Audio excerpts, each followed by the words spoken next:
Battle is the most magnificent competition in which a human being can indulge. It brings out all that is best. It removes all that is base. All men are afraid in battle. The coward is the one who lets his fear overcome his sense of duty. Duty is the essence of manhood. General George S. Patton. George Patton, known as Old Blood and Guts by many of his soldiers, is considered one of the greatest generals in American military history and one of the toughest, most courageous Americans who have ever lived.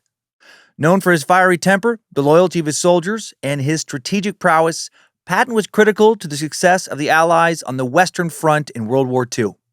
Patton was polarizing, both loved and hated by many, but respected by most, including the Germans he fought against. His career was marked by numerous controversies, including but not limited to allegedly ordering his men to massacre unarmed prisoners of war and slapping and belittling traumatized soldiers in the hospital. There were more triumphs in his career than controversies, though. He did so much to help the Allies win World War II. Patton truly believed he was literally born to fight, that he had lived many lifetimes already as other soldiers, and that war was his true purpose here on Earth. He was a very interesting dude. He wrote poetry over much of his life. He would cry at funerals, but was admittedly happiest on the battlefield, surrounded by so much death. Like most notable historical figures, like Muhammad Ali last week, Patton was a very complex individual, far from perfect. And this week, in honor of Veterans Day, and thanks to my own long-held curiosity about this man, we will cover the life and military career of George Patton in this historical, biographical, quotable edition of Timesuck. This is Michael McDonald, and you're listening to Timesuck. You're listening to Timesuck.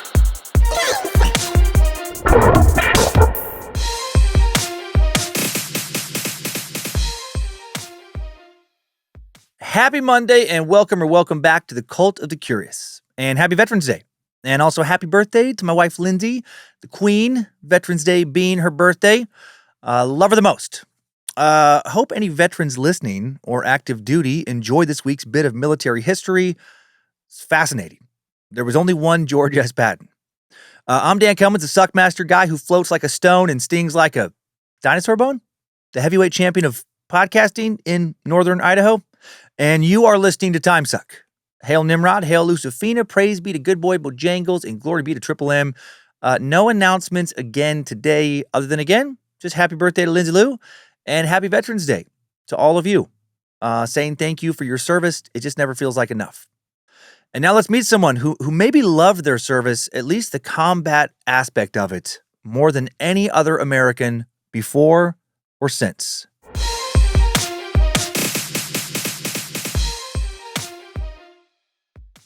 Today's structure, a hell of a lot less complex than our subject. We'll start with an overview of George Patton's legacy, followed by a full timeline of his life and his controversy-laden career, and then we will wrap this shit up. As I mentioned a moment ago, George Patton was known primarily for his discipline, toughness, and self-sacrifice, leading his soldiers to refer to him as Old Blood and Guts. Though he was respected, revered even, by most of his soldiers, Patton's brashness and notorious temper also landed him in hot water several times throughout his career. According to Britannica, in time, Patton's legacy has come to be defined by his controversial and sometimes erratic behavior, almost as much as by his martial prowess. For example, during the 1943 Sicily offensive, a pair of mules were standing on a bridge blocking Patton's armored convoy. Patton was irritated and impatient, and instead of, having somebody grab the animals, just calmly lead them out of harm's way, he walked over and shot him, and then ordered some of his men to push their dead bodies off the bridge. Maybe he was hangry, had a killer headache or something that day. Or maybe he was nuts. Also in Italy, 2 of Patton's men would be tried for killing dozens of Italian and German POWs that same summer, claiming they were acting on his orders. Patton denied responsibility for the incident, ultimately was not found guilty of any wrongdoing, but as you will see in the timeline, his response to initially finding out that a bunch of unarmed men had been slaughtered was, maybe a bit callous. And still in 1943, Patton was almost fired for literally slapping 2 hospitalized soldiers who showed no outward visible signs of injury. He thought they were faking it. So he called them a bunch of names, mocked them for cowardice, slapped them in the face, and ordered them back to the front. Dwight Eisenhower, future president, and at the time the supreme commander of the Allied Expeditionary Force in Europe, and a 5-star Army general, had a little talk with Patton about that. It was incidents like these that cost Patton a command role for the Normandy invasion. Historians generally agree that Patton was one of the greatest military leaders in United States history, but also one of the most complicated. He believed generals should always be visible to their troops. He often wore a polished helmet, riding pants, knee-high cavalry boots, and carried his ivory-handled pistols everywhere he went. He was eccentric, one might say. Also generally looked pissed off. Patton called his signature stern expression his war face. He was a showman. He oversaw training maneuvers in a red, white, and blue painted tank, his Jeep and oversized rank placards on the front and back, and a loud horn to announce his approach. Historian Alan Axelrod wrote, "For Patton, leadership was never simply about making plans and giving orders. It was about transforming oneself into a symbol." At one point, Patton even rode on top of a tank into a German-controlled village, making himself a very visible target for enemy fire, simply to inspire his men to be more courageous. Patton had black soldiers under his command, notably the Black Panthers of the 761st Tank Battalion, who won distinction on the battlefield. However, he also saw black soldiers as inferior and disparaged their overall performance in combat. Patton helped liberate numerous concentration camps, but also made numerous tone-deaf anti-Semitic comments during the post-war occupation of Germany. He was a devout Christian, but also strongly believed in reincarnation. Patton truly believed he had lived past lives here on Earth as a soldier in some of history's most famous wars. Before the 1943 invasion of Sicily, British General Harold Alexander told Patton, "You know, George, you would have made a great marshal for Napoleon if you had lived in the 19th century." And Patton responded in all seriousness, "But I did." He believed that after he died, he would just come back to lead more armies in battles in the future. One of you listening right now, you're probably George Patton.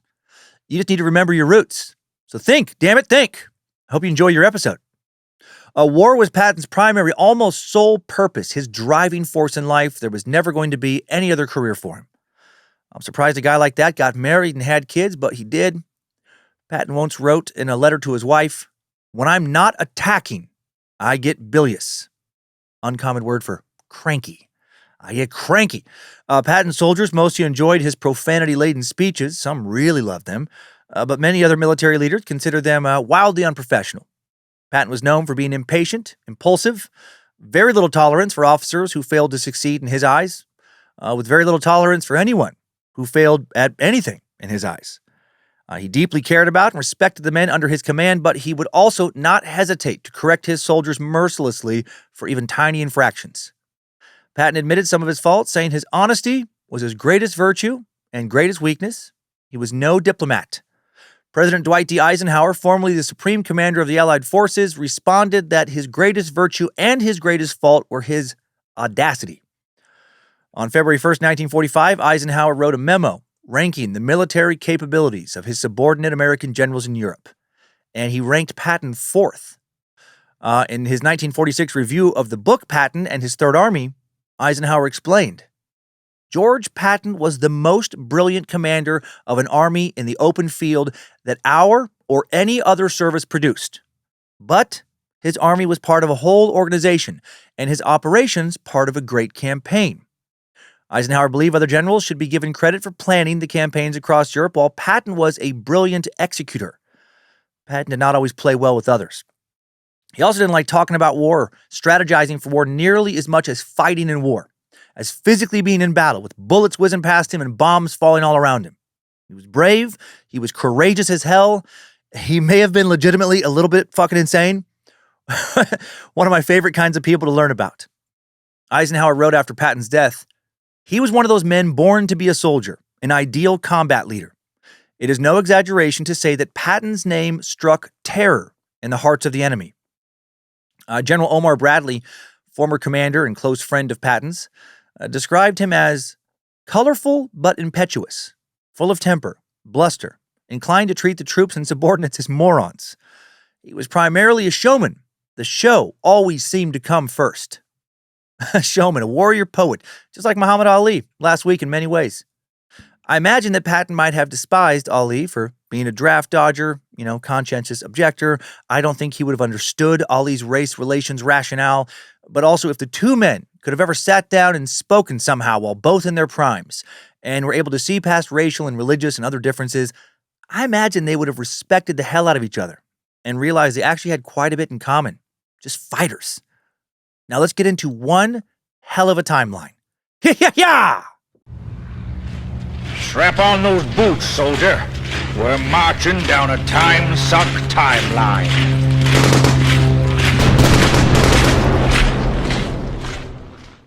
George Smith Patton Jr., born on November 11th, 1885, in San Gabriel, California, just 10 miles northeast of downtown Los Angeles today.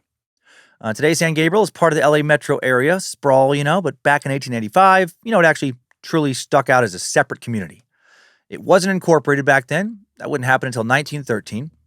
Back in 1885, only around 500 people lived in an area that the Spanish had first settled when they built a Catholic mission there in 1771.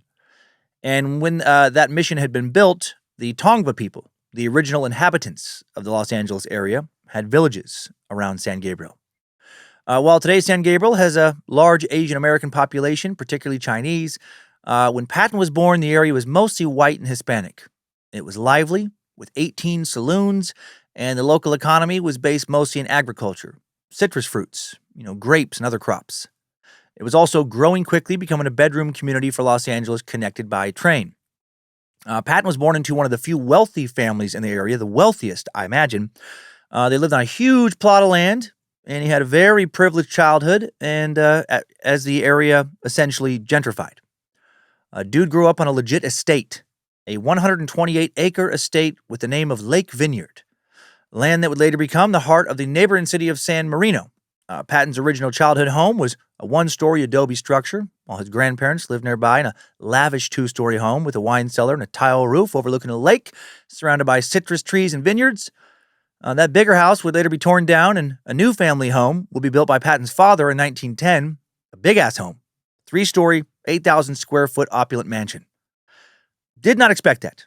Based on temperament and, and what he chose to do with his life, I expected Patton to have grown up poor, that he had to fight for everything he had, but that was not the case, not at all.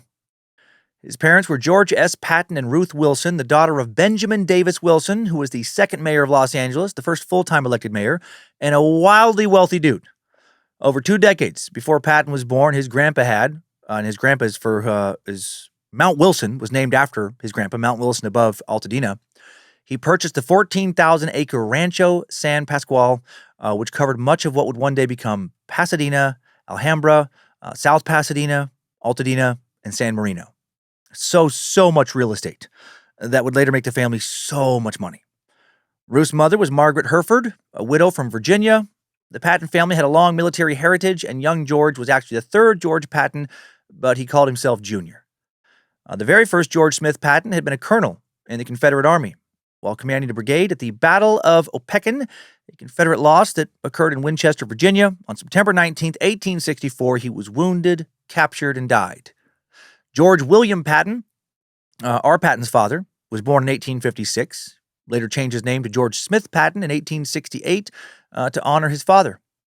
In addition to his paternal grandfather, Patton's great-uncle, Walter T. Patton, was also killed in the Civil War in Pickett's charge, leading the 7th Virginia Infantry Regiment during the Battle of Gettysburg. Despite his ancestry, Patton never thought of himself as a Southerner or as a Confederate. He considered himself a Californian. As mentioned earlier, Patton believed he had mystical ties with past lives, you could say. He actually believed that he had been some of his ancestors, who were of Scottish, Irish, French, English, and Welsh ancestry. His great-great-grandfather, Robert Patton, immigrated from Scotland to America in the late 18th century, and his great-grandmother came from an aristocratic Welsh family with an extensive military background. Patton also came to believe he had once been a prehistoric mammoth hunter, a Greek hoplite, a Roman legionary, and even the famed Carthaginian general Hannibal, who infamously commanded the forces of Carthage, including war elephants, in their battle against the Roman Republic during the Second Punic War, occupying most of southern Italy for 15 years. Hannibal, considered one of the greatest military tacticians and generals of Western antiquity, alongside Alexander the Great, Julius Caesar, and a few others. Supposedly Patton would sometimes describe Hannibal's battles from a first-person point of view. Because, he remembered being Hannibal back then, doing the fighting. And that is interesting. Not going to lie, if I'm having a drink with somebody, anybody, and they start talking about historical events from long ago in the first person, I 100% think they're probably fucking nuts. I am fascinated by people who have accomplished extraordinary things in their lives, but are also obviously crazy. Like, if you believe in the possibility of reincarnation, okay, whatever, cool, fine. Lots of things can be possible. The Hindu view of reincarnation can be possible. Ghosts can be possible. Jesus being the son of God is possible. Muhammad being a great prophet of God is possible. Joseph Smith being given golden plates by an angel is possible. It's fascinating to entertain non-scientific possibilities. But I always get freaked out when people start to speak with certainty. Like, I can have a conversation about reincarnation. I can be open to the possibility of reincarnation. But if we're talking and suddenly you're like, so back when I was Hannibal, my eyebrow is definitely going to be raised. And maybe he was Hannibal. Maybe he was Hannibal in a past life. I don't fucking know. But also maybe he was, a little bit batshit. I do think this particular belief helped him a lot when it came to his courage in battle. I mean, how much less afraid are you going to be of death if you just truly believe, like with all your heart and soul, that you'll just come back as another warrior here pretty soon? Circling back to Patton's ancestry, his actual documented ancestry, Patton was not directly related to George Washington, but he could trace some of his English roots to George Washington's great-grandfather. Technically, he was Washington's first cousin 6 times removed. He took pride in things like that. Patton also descended from King Edward I through Edward's son Edmund of Woodstock, 1st Earl of Kent. Patton's father came to California with his mother after his father was killed, after his father's father, his grandfather, was killed during the Civil War. He was educated in Los Angeles, but then returned to Virginia, talking about his dad now, to attend the Virginia Military Institute, graduated in 1877, and then became a lawyer. And then he returned out west to work for his maternal uncle and his stepfather's law firm. In 1887, 2 years after our Patton was born, Patton Sr. was elected district attorney of Los Angeles County, later became the first mayor of San Marino, California. It was also incorporated in 1913, just like San Gabriel. He would also run for Congress in 1894 and 1896. Would not win other time, but I guess he mounted some good campaigns. Patton's maternal grandfather, one of the wealthiest men in all of California, Benjamin Wilson, born in Tennessee in 1811, settled in California in 1841 when it was still part of Mexico. Wilson's father was a rancher and a lawyer who bought the massive ranch I mentioned. Wilson had married into one of the original Southern California settler families when he married Ramona Yorba, the daughter of prominent Californio Bernardo Yorba, whom the city of Yorba Linda is named after. And Californios were people of Spanish descent who settled in California before it was annexed by the United States. Wilson was often asked to assist with Native American affairs and was appointed as Justice of the Peace of the Inland Territory. In 1851, as I mentioned, he was elected as the second mayor of Los Angeles.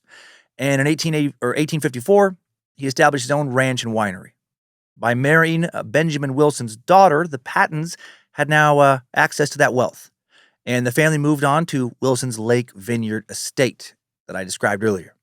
The Pattons originally lived in a one-story adobe house on the ranch where they had a housekeeper, numerous servants, and even an English cook. George and his sister Anne, nicknamed Nita, his only sibling, were cared for by a governess, and they had a dozen horses and a pony to play with.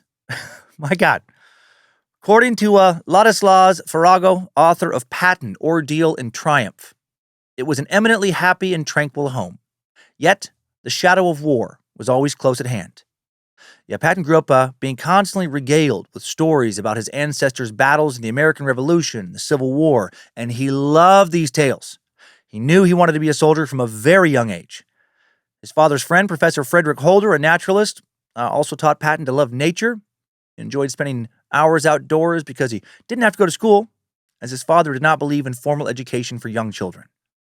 George Patton Sr. thought kids didn't do well with a strict curriculum, though he did spend the evenings reading to his children, which is very cool. By the age of 7, young Georgie, as his family called him, could recite long passages from Homer's Iliad and knew much of the Bible by heart. In 1897, when little Georgie was 12, his father decided it was time for him to go get a formal education, and Patton was enrolled in Dr. Stephen Cotter Clark's Classical School for Boys in nearby Pasadena. which had incorporated a decade prior in 1886, and now was a proper town of about 9,000 people. Fast-growing town. It would be home to roughly 30,000 people in another decade. Patton struggled in school initially because he couldn't read, leading some historians to speculate he had undiagnosed dyslexia, just like Ali had, as we learned last week, another parallel. Yeah, Patton had memorized most of the Bible and Homer's Iliad just from hearing his dad read it to him, which is wild. He eventually learned to read, but he would always struggle with math. Once literate, Patton became a voracious reader and later published his own articles on military topics. He enjoyed reading classical texts about military history.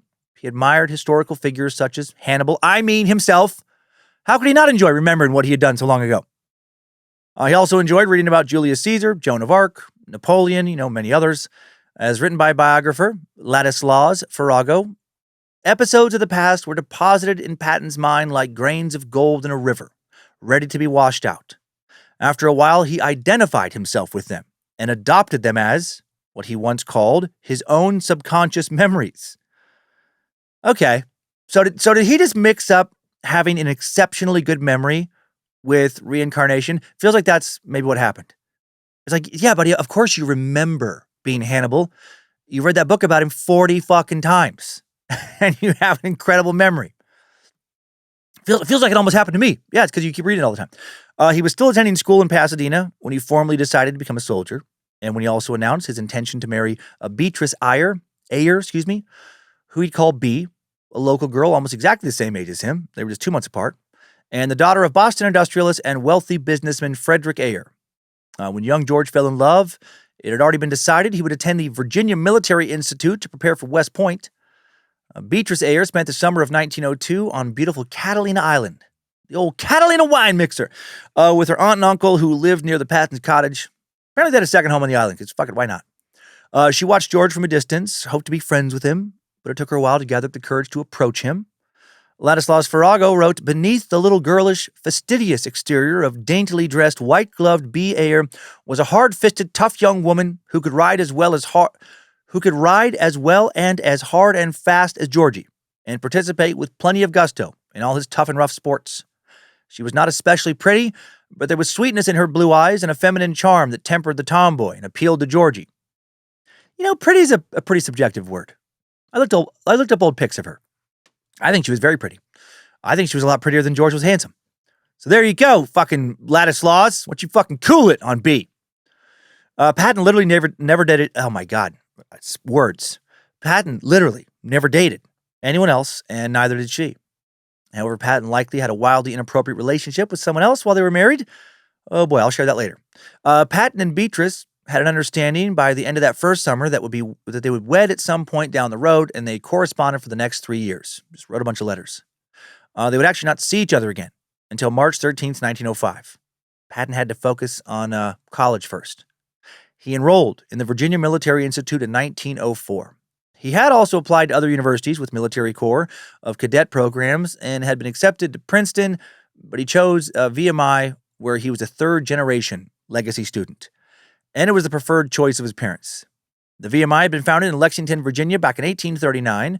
President Abraham Lincoln first called it the West Point of the South, and this nickname is still used today.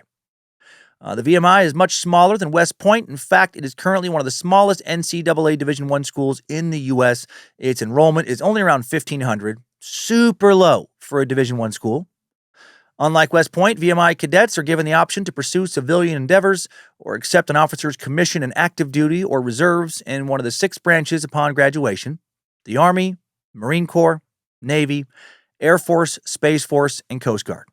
About 65% of VMI graduates do end up entering the military, and the VMI is one of the largest producers of officers for the Army and Marine Corps every year. At first, Patton struggled at VMI with his reading and writing assignments, but he performed exceptionally well in uniform and appearance inspection, as well as in military drill. After a year at the VMI, California Senator Thomas Bard nominated Patton to attend West Point, and now he'll transfer there, moving to West Point, New York. There, Patton will be forced to repeat his plebe, aka freshman year, because he had failed math back at VMI. He now started meeting with a tutor, worked hard to improve his grades, and he did. Similar to his time at the VMI, Patton had an average academic performance, but he excelled in the actual drills. He was a cadet sergeant major during junior year and cadet adjutant his senior year. Patton played football, but had to stop several times due to a series of arm injuries, maybe some head injuries as well. Also tried out, made the sword team, did well in track and field, where he specialized in the modern pentathlon, competing and excelling in fencing, swimming, equestrian show jumping, so horse jumping. Well, the horses were doing the jumping. He wasn't jumping over horses. That'd be a cool one, though. They should flip that around. Olympic Committee. Make modern pentathletes, or whatever the fuck they're called, jump over horses. I mean, if they can't jump over a horse, fuck them. They don't get to go to the Olympics. Also, pistol shooting and cross-country running. Patton graduated from West Point June 11th, 1909. Despite his academic struggles, he would graduate 46 out of 103 cadets. And after graduation, Patton was commissioned as a second lieutenant, in the Army. Sorry, my stomach has been fucked the last few weeks. I don't know what's going on. That same year, he was assigned to the 15th U.S. Cavalry at Fort Sheridan, Illinois, and then later at Fort Myer, Virginia. And then the next year, May 26, 1910, Patton married his longtime and long-distance beau, Beatrice Eyre. Rumor has it that shortly after their marriage, they fucked. Yeah, like a bunch of times. It's right here. Official sources strangely don't discuss that, but they must have. He must have hopped on that bike, gone for the most fun rides of his life, because they did have kids shortly thereafter. The two would have 3 children together. Beatrice Smith, born March of 1911. I feel like back then, a lot more women would name daughters after themselves. I feel like that comes up a lot in these. But I don't feel like I hear a lot about that now. Ruth Ellen was born in February of 1915, and then George Patton IV, born in December 1923. Got to get a fucking another George in there. After his father's death, George IV will change his name to George Smith Patton and drop the fourth. I guess he did that to avoid the constant comparisons to his father, which is, fair. He'd also have a military career, and a distinguished one at that. George IV would go on to serve as a major general in the Army. He would fight in both Korea and Vietnam, and then die of Parkinson's, another parallel of sorts to last week, or, die while he had Parkinson's, June 27th, 2004. Both of Patton's daughters would also end up marrying men who would become generals. This family loved officers. Back to their dad now. In 1912, Patton was selected to represent the U.S. at the Olympic Games in Stockholm, Sweden.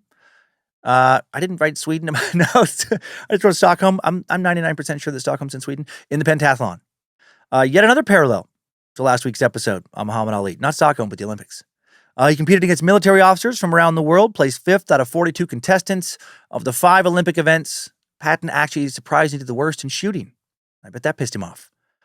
There actually was some controversy at the pistol shooting event. The judges believe Patton had missed the target with one of his shots, but he argued he was such a sharp shooter that one of his bullets had traveled through a bullet hole he had already made.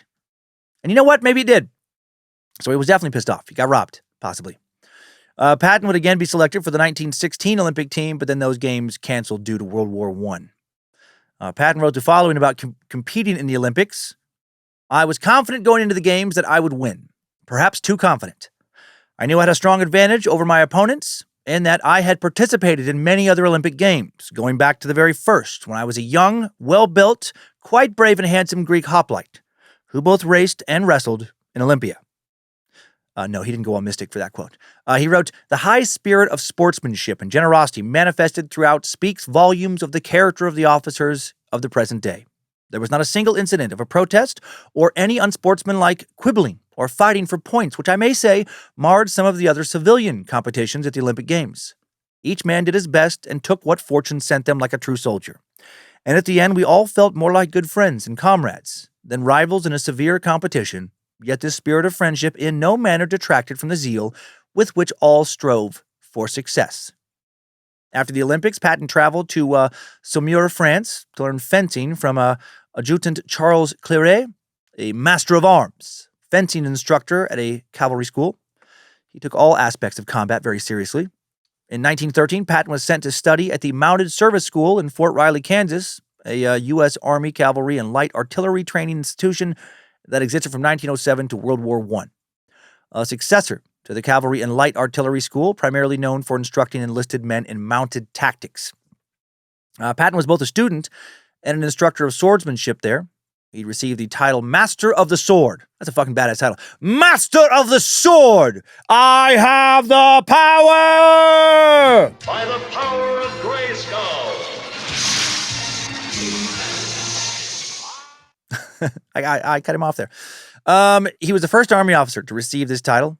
denoting the U.S. military's top instructor in swordsmanship, and he would teach many officers in Kansas who were superior to him in rank. Patton would also redesign modern combat doctrine for the cavalry there, favoring thrusting attacks over the standard slashing maneuver. He even designed a new sword, the U.S. Model 1913 enlisted cavalry saber, now known as the Patton sword. In his free time, Patton played polo, played so aggressively he often injured himself.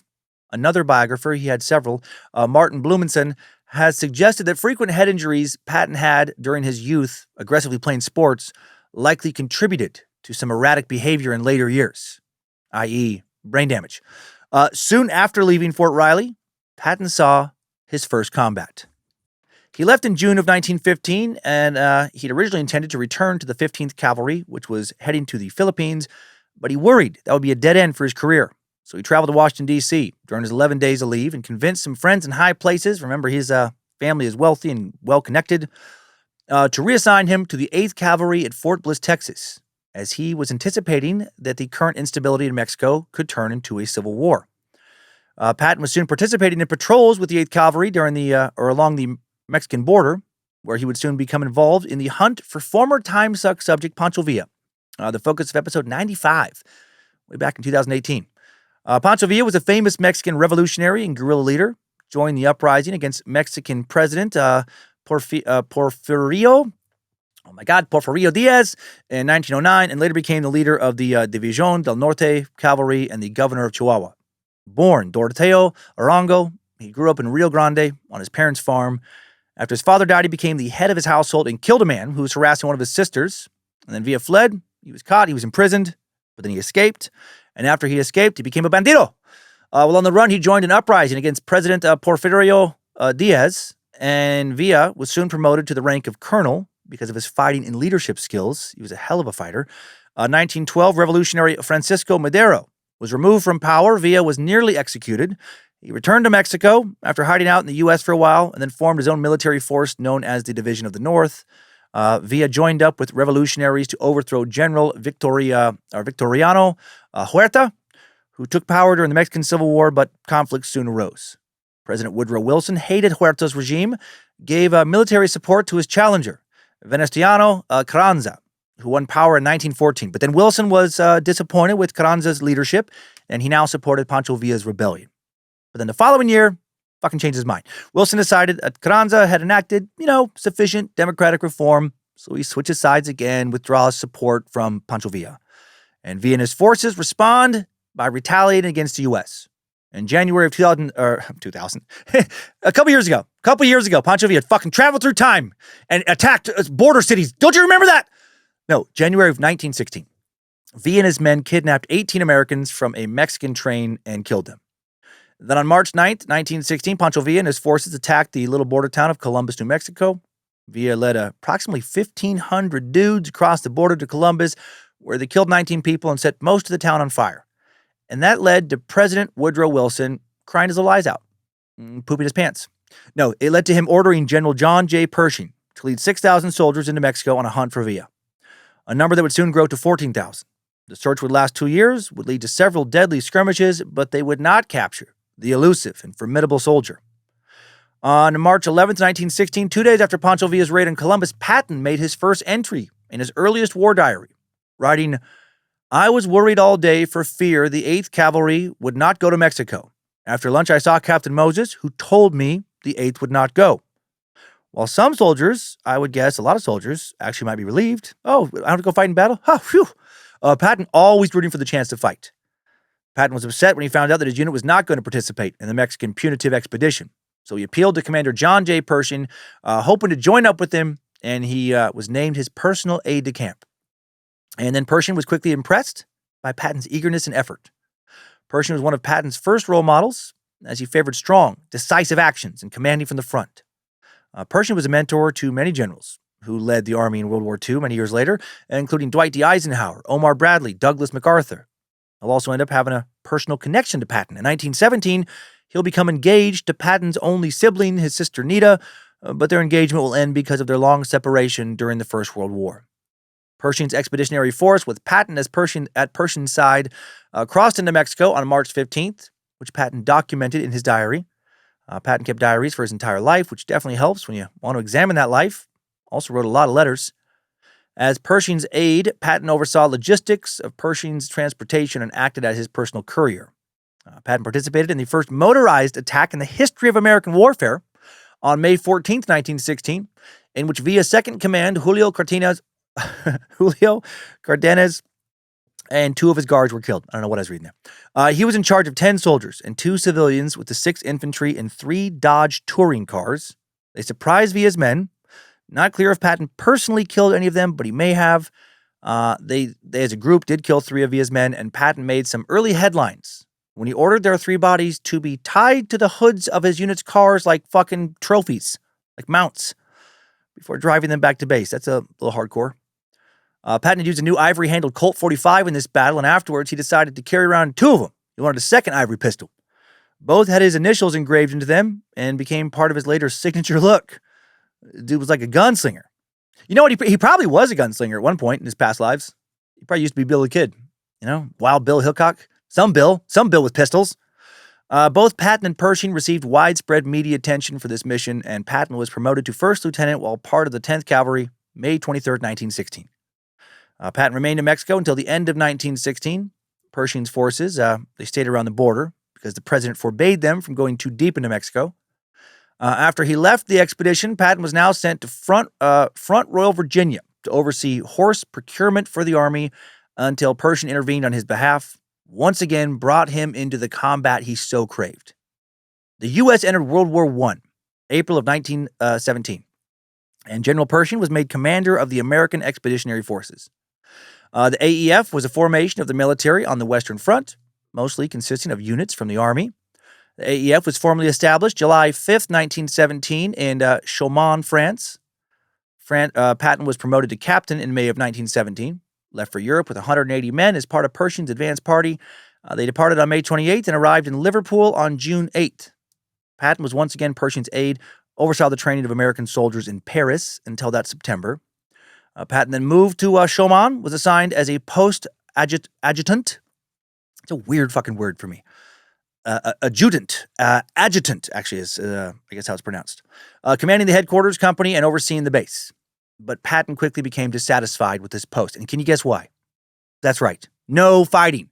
He hated hanging around on base, not fighting, truly. Plus, he was way more interested in tank warfare. While hospitalized with a bit of jaundice, Patton met Colonel Fox Connor of the AEF, who encouraged him to work with tanks. In November of 1917, Patton left Pershing's headquarters staff, became the first officer appointed to the brand new U.S. Army Tank Corps. The very first time a tank had been used in warfare was just the year before. Tanks would prove to be highly effective in France at the Battle of Cambrai. Patton studied that battle extensively and quickly became an expert in the emerging, game-changing science of tank warfare. Over the following months, Patton organized, trained, even designed uniforms for the new tank units. He was fucking all in. Which will help America tremendously in World War II. Old Elephant warfare master Hannibal will be so proud of his future self.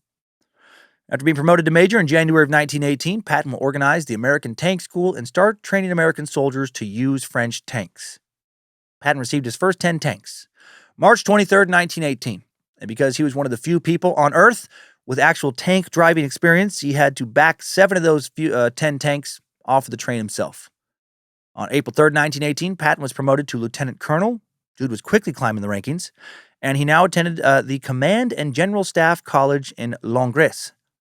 In August of 1918, Patton was placed in charge of the U.S. 1st Provisional Tank Brigade, later redesignated the 304th Tank Brigade. Patton's Light Tank Brigade was part of the Tank Corps of the American First Army, and Patton will personally oversee the logistics of the tanks in their first combat use and reconnoiter the target area for the first attack himself. Also ordered that no U.S. tank ever surrender under any circumstances. Fucking fight or die. Just like back when he was a Greek hoplite, back in the good old days. On September 12th, 1918, Patton ignored orders to stay in radio contact. Whoops. And personally led the first tank units into battle during the Saint-Mihiel offensive. The Battle of Saint-Mihiel was an Allied victory and the first U.S.-led offensive in World War I. And if you want a deeper dive on World War I, tough shit. No, what I was going to say is I covered that crazy trench and poison gas-filled war back in 2018 in episode 113. The first U.S.-led battle lasted from September 12th to September 16th, 1918, and gave Americans the opportunity to use the American Expeditionary Forces on the Western Front under their own command rather than that of French generals. The battle was also the first major use of the U.S. Army Air Service, the precursor to the U.S. Air Force. So historically, pretty significant. It's a big battle. Over 260,000 Americans and French troops combined, I said that kind of weird, it was 260,000 combined American and French troops, would fight in it against 75,000 German and Austro-Hungarian forces. While the U.S. and French would suffer 7,000 casualties, the Germans and Austro-Hungarians would suffer over 22,000. Around 2,000 were killed, 5,500 wounded, and 15,000 captured. The attack caught the Germans in the process of retreating. Their artillery was out of place, and the American attack coming up against disorganized German forces proved more successful than they hoped. However, after a few days of fighting against retreating forces, the U.S. attack faltered as artillery and food supplies were left behind on muddy roads. New military technology allowed the troops to advance faster than in previous wars, but now they had to figure out, how to keep an advancing army well supplied, which they will as the war goes on. After the battle was over, Patton wrote a letter and sent it home to his dad. So let's actually hear from him what he was saying. 20 September, 1918. Dear Papa, we have all been in one fine fight, and it was not half so exciting as I had hoped. Not as exciting as affairs in Mexico, because there was so much company. When the shelling first started, I had some doubts about the advisability of sticking my head over the parapet. But it is just like taking a cold bath. Once you get in, it is all right. And I soon got out and sat on the parapet. At 7 o'clock, I moved forward and passed some dead and wounded. I saw one fellow in a shell hole holding his rifle and sitting down. I thought he was hiding, and I went to cuss him out. He had a bullet over his right eye and was dead. As my telephone wire ran out at this point, I left the adjutant there and went forward with the lieutenant and 4 runners to find the tanks. The whole country was alive with them crawling over trenches and into the woods. It was fine, but I could not see my right battalion, so went to look for it. In doing so, we passed through several towns under shell fire, but none did more than throw dust on us. I admit that I wanted to duck, and probably did at first, but soon saw the futility of dodging fate. Besides, I was the only officer around who had left on his shoulder straps, and I had to live up to them. It was much easier than you would think, and the feeling, foolish probably, of being admired by the men lying down is a great stimulus. I walked right along the firing line of one brigade. They were all in shell holes, except the general, Douglas MacArthur, who was standing on a little hill. I joined him, and the creeping barrage came towards us, but it was very thin and not dangerous. I think each one wanted to leave, but each hated to say so we let it come over us. The infantry were held up at a town, so I happened to find some tanks and sent them through it. I walked behind, and some Boche, aka the Germans, surrendered to me. At the next town, all but one tank was out of sight, and as the infantry would not go in, I got on top of the tank to hearten the driver, and we went in. That was most exciting, as there were plenty of Boche. We took 30. On leaving the town, I was sitting sidewise on top of the tank with my legs hanging down on the left side, when all at once I noticed all the paint start to chip off the other side. And at the same time, I noticed machine guns. I dismounted in haste and got in a shell hole, which was none too large. And every time I started to get out, the Boche shot at me. I was at the point of getting scared, as I was about 100 yards ahead of the infantry and all alone in the field. If I went back, the infantry would think I was running, and there was no reason to go forward alone. All the time, the infernal tank was going on alone, as the men had not noticed my hurried departure. At last, the bright thought occurred to me that I could move across the front in an oblique direction and not appear to run, yet at the same time get back. This I did, listening for the machine guns with all my ears, and laying down in a great hurry when I heard them. In this manner, I hope to beat the bullets to me. Sometime I will figure the speed of sounds and bullets and see if I was right. It is the only use I know of that math that has ever been to me.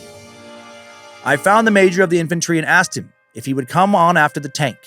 He would not, as the next battalion on his left had not come up. He was killed 10 minutes later. Then I drew a long breath and went after the tank on foot, as I could not let it be going against a whole town alone. It is strange, but quite true, that at this time I was not the least scared, as I had the idea of getting the tank fixed in my head. I did not even fear the bullets, though I could see the guns spitting at me. I did, however, run like hell. On reaching the tank about 400 yards out in the field, I tapped on the back door with my stick, and thank God it was a long one. The sergeant looked out and saluted and said, "What do you want now, Colonel?" I told him to turn and come back. He was much depressed. I walked just ahead of him on the return trip and was quite safe. We now got 5 tanks and decided to attack the town, but one of the tanks started shooting at our machine guns, and I had to go out again and stop it. A third time, I went out as the tanks were keeping too far to the right, but the last time was not as bad as the machine gunner were mostly dead or chased away by the tanks. We took the town, 4 field guns and 16 machine guns. Then I walked along the battlefront to see how the left battalion had gotten on. It was a very long way, and I had no sleep for 4 nights and no food all the day as I lost my sack chasing a Boche. I got some crackers off a dead one. He had not blood on them, not bled, but not blood on them, as in Poke's story.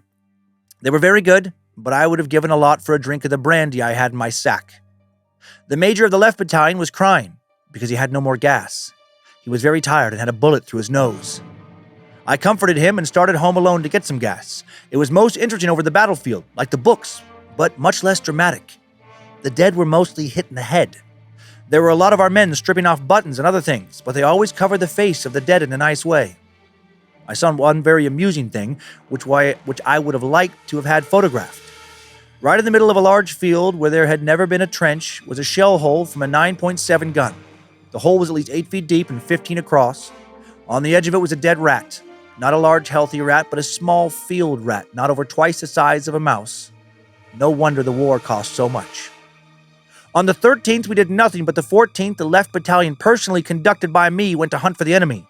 We found the only place on the entire front where for the space of half a mile there were no troops. We went through and were attacked by the Boche. We drove them 6 miles, took a town at Johnville, on the Hindenburg Line, a battery of field guns, 12 machine guns, but no prisoners. Then finding there were 8 miles ahead of us on our own line, and that all the cannon in that part of Germany were shooting at us, we withdrew with only 4 men hit. I was at the start of this very fine feat of arms, but not at the finish, as I was ordered back just as the tank started, and before we knew the Boche were there, we withdrew that night. Total losses, 4 men killed, 4 officers, and 4 men wounded. I am writing this in what was once a house, but what is now sort of a quay. The Boche shell us at 7:30 each night. It is now that time, so I will stop and put this in an envelope. This is a very egotistical letter, but interesting as it shows that vanity is stronger than fear, and that in war, as now waged, there is little of the element of fear. It is too well organized and too stupendous. I am very well, much love to all. Your devoted son, George, a.k.a. Hannibal, a.k.a. Sophocles, a.k.a. Akbar, the woolly mammoth hunter, a.k.a. You get it. Obviously, I added those last few words. Super cool letter. Interesting insight into Patton's mind. He seems eager to impress upon his dad that he is not afraid of warfare, right? Not afraid of death, and he really wasn't. And it's obviously important to him to make sure that the men he leads never think he is afraid. Like he would rather be shot and killed than to be seen retreating or showing fear. I wonder how his dad took that letter. I mean, I would admire his bravery, but if I get a letter like that from my son, I think I'm gonna be like, you don't have to sit on the tank like that. You really don't. You really, truly don't. Sometimes retreating is strategic. Don't be afraid to retreat or hide. Hiding's fine. Don't try and get shot. Maybe, stay back with your men. Maybe be careful. Please try not to die. Patton was 32 years old at this point, and just a week after sending that letter, he did get shot. He was wounded by a machine gun bullet in the Meuse-Argonne offensive. The battles of the Meuse-Argonne were a series of final confrontations on the Western Front of World War I, lasting from September 26 to November 11, 1918. After the Germans retreated from the Marne River in July of 18, the Allies designed a series of convergent and simultaneous offensive against the Germans, one of which was a joint operation in the Meuse Valley. The Americans proceeded west of the Meuse River, and the French went west of the Argonne Forest. Led by General John Pershing again, a dude with the cool nickname of Blackjack, by the way. The Americans made their way through the Argonne Forest for 11 days to the German defense, and the Germans retreated. By October 31st, the Argonne was cleared of German troops thanks to the combined forces of the Americans and French. On September 26, 1918, Patton was struck by a round that tore into his left thigh while leading an attack on German machine gun positions. After getting shot, he continued commanding the battle for an hour from a shell hole. Then he insisted on filing his report at division headquarters before being taken to the hospital. Patton had a vision of his death during this battle, writing, "Just before I was wounded, I felt a great desire to run. I was trembling with fear when suddenly I thought of my progenitors," ancestors, "and seemed to see them on a cloud above the German lines looking at me. I became calm at once, and saying aloud, 'It is time for another Patton to die,' I called for volunteers and went forward to what I believed was certain death. 6 men went with me, 5 were killed, and I was wounded, so I was not much in error." Holy shit. Imagine being one of those 6 soldiers, following him right into the fray, right after hearing him yell, "It is time for another Patton to die." Okay, good luck. I'm gonna stay here. I'm not sure that it's time for another Cummins to die. Maybe it's time for another Cummins to live. Maybe we should stay here. When the Purple Heart was reinstituted in 1932, Patton was given the medal for his combat wounds. Patton later recalled about the battle, "Some of my reserve tanks were stuck by some trenches. So I went back and made Americans hiding in the trenches dig a passage. I think I killed one man here. He would not work, so I hit him over the head with a shovel." Are you allowed to do that? Are you allowed to murder one of your own soldiers with a shovel? I don't know. Patton also wrote to his wife about his injuries, writing, "The bullet went into the front of my left leg," he's very descriptive actually here, "and came out just at the crack of my bottom, about 2 inches to the left of my rectum. It was fired at about 50 meters, 160 feet, so made a hole about the size of a silver dollar when it came out." Okay, that's a weird thing. That's a weird thing to write to your wife, isn't it? To be that descriptive about almost getting your butthole blown off. While still recovering, Patton was promoted to temporary colonel of the Tank Corps on October 17th. He returned to duty October 28th, saw no further action before the armistice, November 11th, which was his birthday. Patton was so happy birthday, Patton also. Patton was awarded the Silver Star for service in the First World War, which was later upgraded to the Distinguished Service Cross. Patton was also awarded the Army Distinguished Service Medal for his leadership of the Tank Brigade and the Tank School. During the demobilization after World War I, Patton reverted to the rank of captain, and after World War I, Patton would serve in different positions in tank and cavalry units at different posts across the United States. Patton left France for New York City March 2nd, 1919. He was assigned to Camp Meade, Maryland, and after reverting to his permanent rank of captain on June 30th, 1920, promoted to major again the following day. Sometimes in war, officers will be given quick promotions to perform in different capacities, but those promotions are not always permanent. This especially happens when there are not enough permanent positions for everyone at the higher ranks when the war is over. I guess what makes sense on the battlefield doesn't always make sense, back home on base. In 1920, Patton, now 34 years old, is given temporary duty in Washington, D.C. to serve on a committee writing a manual on tank operations. He developed a belief during his time in World War I that tanks were the future and that they should be used as an independent fighting force rather than as infantry support. Patton and some other like-minded officers pushed for more development of armored warfare in the interwar period between the two world wars, but with a limited military budget and the prevalence of already established infantry and cavalry branches, the U.S. would not develop its armored corps until 1940. So he had to wait 2 long decades. On September 30th, 1920, Patton relinquished command of the 304th Tank Brigade and was reassigned to Fort Myer as commander of 3rd Squadron, 3rd Cavalry, and he hated it. Patton, unsurprisingly, loathed his duties as a peacetime staff officer, spent most of his time writing technical papers, giving speeches on his combat experience at the General Staff College in Leavenworth, Kansas. From 1921 to 1922, Patton was commander of the 1st Squadron of the 3rd U.S. Cavalry at Fort Myer, Virginia. July of 1921, became a member of the American Legion Tank Corps Post number 19. Following year, Patton had a moment of heroism when he led a rescue effort after a blizzard in January of 1922 destroyed the Knickerbocker Theater in D.C.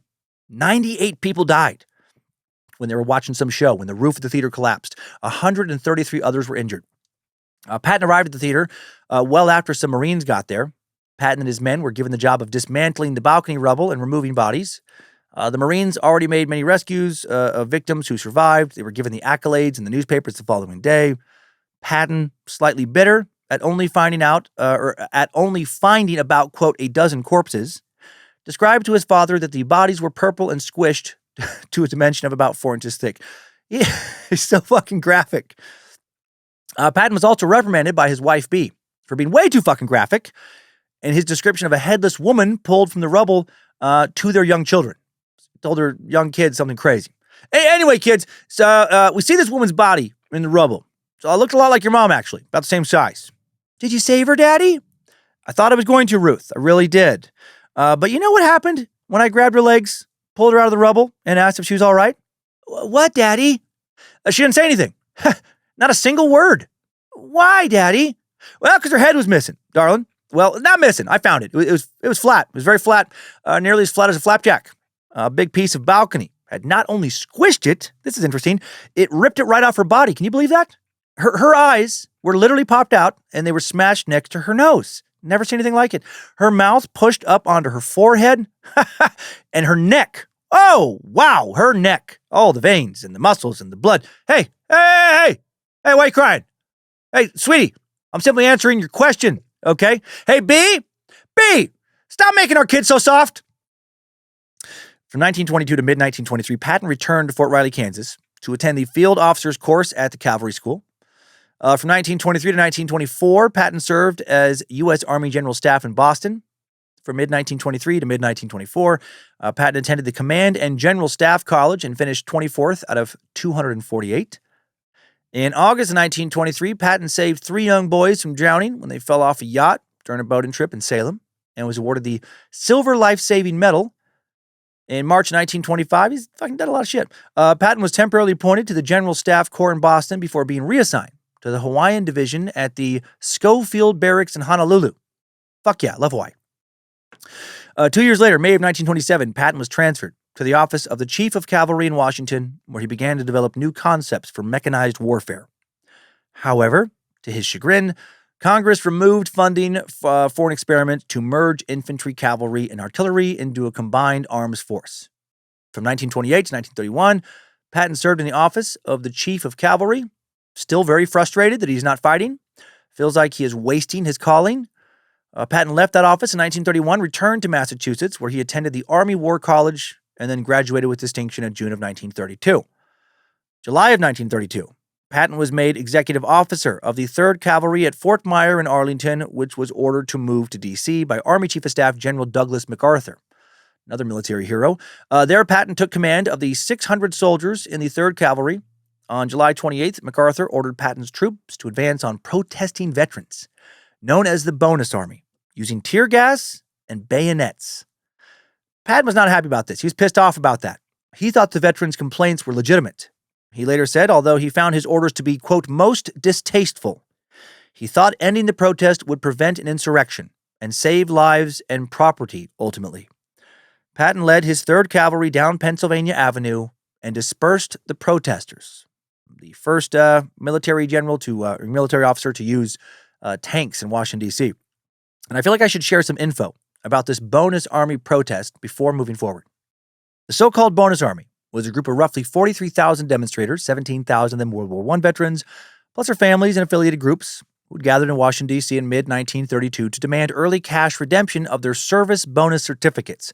Many of the war veterans had been out of work since the beginning of the Great Depression.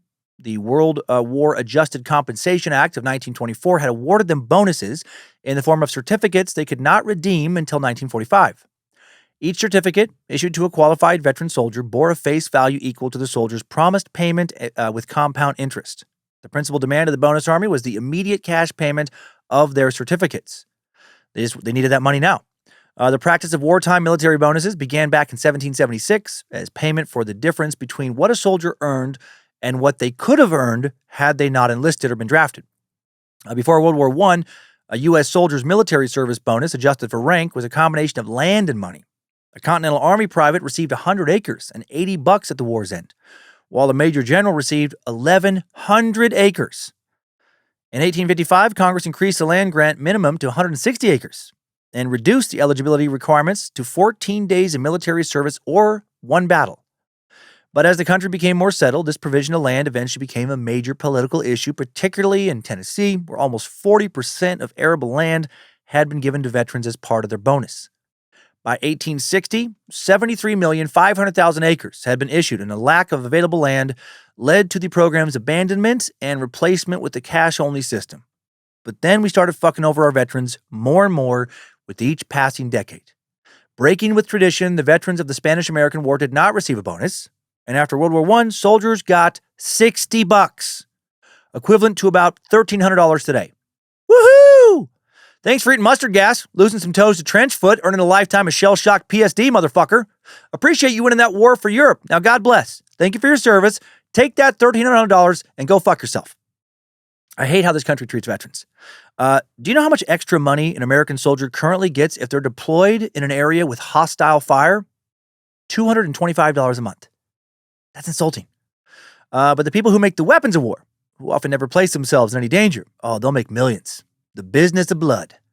Anyway, the American Legion, created in 1919, led a political movement for an additional bonus for World War I vets. But on May 15, 1924, President Calvin Coolidge vetoed a bill granting bonuses to veterans of World War I, saying patriotism bought and paid for is not patriotism.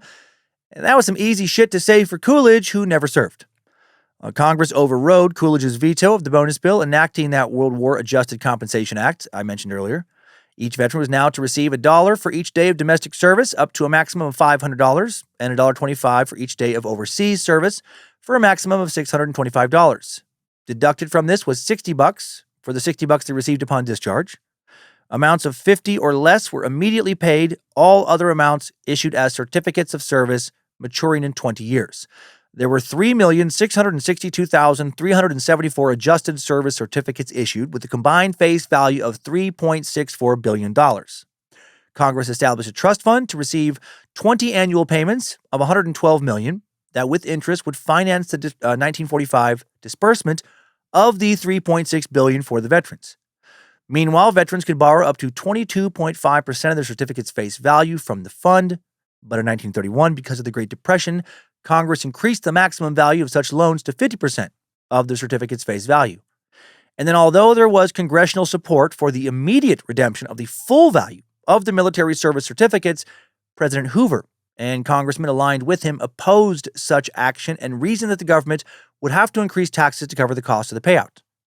Meanwhile, so many guys who had lost limbs, had their minds turned into mush, etc., guys disabled, not at work in the Depression, their kids going hungry, they can't get the full bonus they need to survive, so they protest.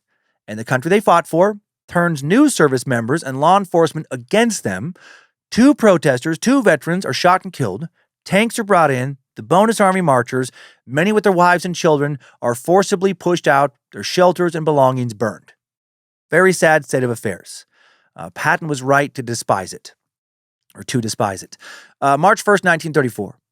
Patton was promoted to lieutenant colonel and transferred to the Hawaiian Division in early 1935. During that posting, he had a conflict with his commander, Hugh Aloysius Drum. During a polo match, I was going to make a comment on Aloysius, but I don't have anything. During a polo match, Drum was in the stands, rebuked Patton for his use of profanity during the game, and then Drum was humiliated when a bunch of civilian players stood up for Patton and told Aloysius some form of, dude, shut the fuck up. In Hawaii, Patton was hoping for war. According to another Patton biographer, Carlos Deste, Patton was closely following hostilities with Japan and wrote a plan to intern the Japanese residents of the Hawaiian Islands in the event of an attack as a result of the atrocities carried out by Japanese soldiers on the Chinese in the Sino-Japanese War. 1937, Patton wrote a paper titled Surprise, which predicted with chilling accuracy a surprise attack by the Japanese on Hawaii. While hoping for the U.S. to enter war, Patton grew depressed. Like, literally got depressed because it had been so long since he'd been in battle. And it looked like he might not go into battle anytime soon. He's in his early 50s now. He starts drinking heavily and allegedly begins an affair with his 21-year-old niece by marriage, Jean Gordon, which we will discuss later in the timeline. Dear God. Niece. Never a good idea to fuck your niece, if you don't already know. This alleged affair, will almost result in his wife Beatrice, a.k.a. B, leaving him. Okay, back to the timeline, 1937. Patton sailed back to Los Angeles for some extended leave and got kicked by a horse on the family ranch. Fractured his leg. A leg that then developed phlebitis, an inflammation of a vein, which nearly killed him and almost forced him out of the military. While recovering, he took a 6-month administrative assignment in the academic department of the cavalry school at Fort Riley. 1938, Patton was promoted to colonel, a permanent promotion, and he served as commander of the 5th U.S. Cavalry at Fort Clark, Texas for 6 months. But still, he's depressed. He's getting older. He's 52 years old. He's worried that by the time the U.S. military enters another war, he won't be part of it. In December of 1938, Patton was reassigned as commander of the 3rd U.S. Cavalry at Fort Myer in Arlington, where he remained until 1940. There he met the Army Deputy Chief of Staff, George C. Marshall, who considered Patton a candidate for promotion to general. In 1939, Army Chief of Staff Malin Craig retired, and Patton's nemesis, Hugh Aloysius Drum, was a candidate to be his successor. Luckily, he'll be passed over in favor of George Marshall, another big name in the military. September 1st, 1939, German forces under Hitler invade Poland, marking the start of World War II. The U.S. military entered a period of mobilization, and Patton's war ween started to tingle a bit, reposition itself in his drawers, as he was tasked with building up the power of America's armored forces. Patton was temporarily promoted to brigadier general in 1940 in preparation for the possibility of war, and was made commander of the 2nd Armored Brigade, part of their 2nd Armored Division, part of the 1st Combined Arms Doctrine. From 1940 to 1941, Patton and his 2nd Armored Brigade were stationed at Fort Benning, Georgia. In December of 1940, Patton staged a high-profile mass exercise where 1,000 tanks and other military vehicles were driven from Columbus, Georgia, to Panama City, Florida, and back. Patton repeated that exercise with his entire division of 1,300 vehicles the following month, right, teaching these guys how to move across the land with a lot of vehicles and get their supplies, caught up with them and all that stuff. Patton even earned a pilot's license and observed the drills from the air, looking to find ways to deploy tanks a little more effectively in combat. That move earned him a spot on the cover of Life magazine. In April of 1941, Patton was promoted to Major General. During the so-called Tennessee maneuvers, June of 1941, Patton led his division and executed 48 hours worth of planned objectives in 9 hours. During the so-called September Louisiana maneuvers, Patton led the Red Army during a mock battle, lost in Phase 1, but in Phase 2 led the Blue Army, executed a 400-mile end run around the Red Army, and captured Shreveport, Louisiana. During the October-November Carolina maneuvers, Patton's division captured Lieutenant General Aloysius, got that fucking drum guy, who served as commander of the opposing army, until the exercise umpires ruled that the circumstances would not have transpired in combat, allowing him to return to headquarters. Bet Patton loved to capture him. Soon after the attack on Pearl Harbor, Patton organized the Desert Training Center near Indio, California, to simulate combat maneuvers in North Africa. He was made commander of 1 Armored Corps, 1st and 2nd Armored Divisions. His war wing, close to full staff now. But while there were naval engagements in the Atlantic following Pearl Harbor, while the Marines would fight the following summer, the U.S. Army's first major land combat operation was Operation Torch in North Africa. That would not begin until November 8, 1942. Patton was under the command of Lieutenant General Dwight D. Eisenhower, the Supreme Allied Commander, entering 1942. And he was assigned to help plan the Allied invasion of French North Africa as part of Operation Torch. Patton was given command of the 2 Corps as part of the Army's Western Task Force, which consisted of 33,000 men and 100 ships destined for landings centered on Casablanca, Morocco. Wow, man, 100 ships, 33,000 dudes. Before leaving for Africa, Patton wrote the following letter to his father-in-law, Frederick Ayer. War Department, Washington, D.C., October 20th, 1942. For reasons of official secrecy, this will not be mailed for some time. Probably by the time you get it, you will have read in the papers where I am and if I still am. In spite of my faults, you have always treated me as a real brother, and I have felt that way towards you. I do appreciate all you have been and done to and for me. My admiration for you as a man is without limit. You also have my devoted love, as have all your family. The job I am going on is about as desperate a venture as has ever been undertaken by any force in the world's history. We will have to meet and defeat superior numbers on a coast where one can only land 60% of the time. So my proverbial luck will have to be working all out. However, I have a convinced belief that I will succeed. If I don't, I shall not survive a second Dorn Croquet, if that is how you spell it. Of course, there is the off chance that political interests may help, and we shall have, at least initially, a pushover. Personally, I would rather have a fight. It would be good practice. However, in any event, we will eventually have to fight, and fight hard, and probably for years. Those of us who come back will have had some interesting experiences. And further, when we get back, we will have a hell of a job on our hands. I should like to have a crack at the latter part. So far as Bee and the children are concerned, I know that under your supervision, they could not be better off.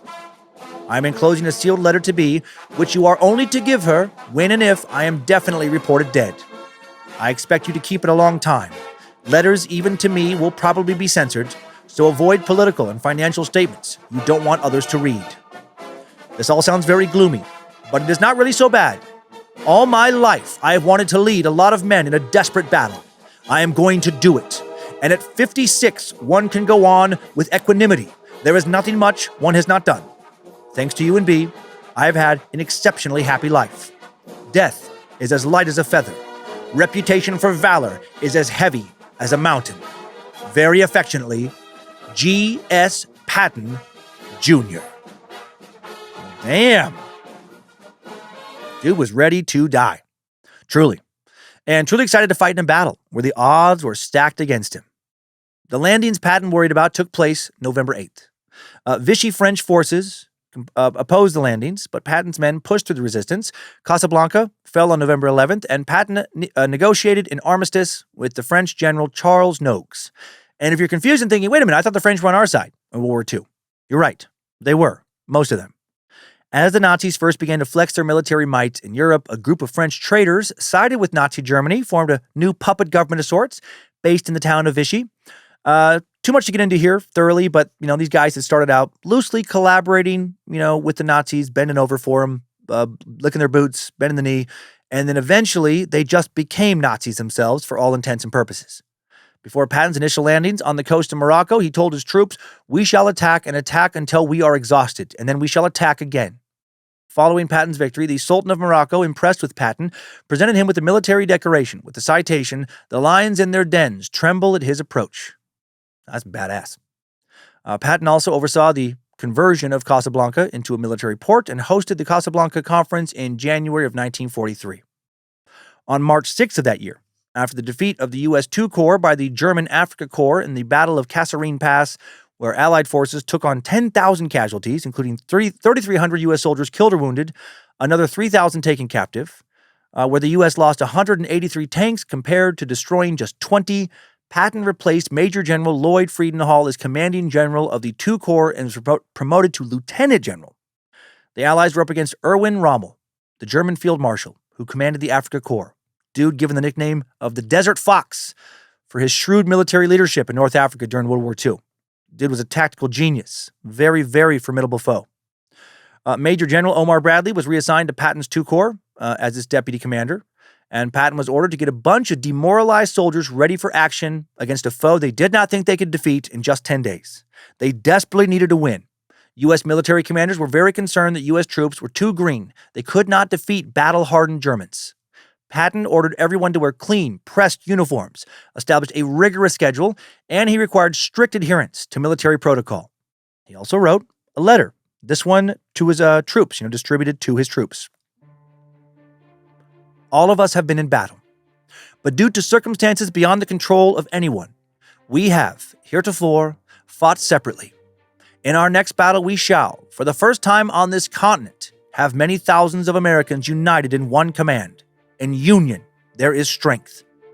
Our duty is plain. We must utterly defeat the enemy. Fortunately for our famous soldiers, our enemy is worthy of us. The German is a war-trained veteran, confident, brave, ruthless. We are brave. We are better equipped, better fed, and in the place of his blood-gutted Woden, we have with us the god of our fathers known of old. Pretty fucking sick reference to the Norse god Odin there. He continues, "The justice of our cause and not the greatness of our race makes us confident. But we are not ruthless, not vicious, not aggressive. Therein lies our weakness.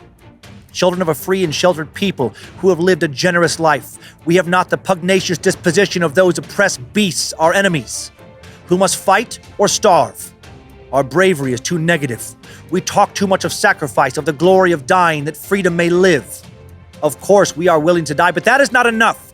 We must be eager to kill, to inflict on the enemy, the hated enemy, wounds, death, and destruction. If we die killing, well and good, but if we fight hard enough, viciously enough, we will kill and live to return to our family and our girl as conquering heroes, men of Mars. The reputation of our army, the future of our race, your own glory rests in your hands. I know you will be worthy." Holy shit! That is a badass pep talk. Oh, hell, Nimrod. God damn. Woo! Before an attack, near Gafsa, a city in Tunisia. Patton also said in his instructions to his soldiers, I expect to see such casualties amongst officers.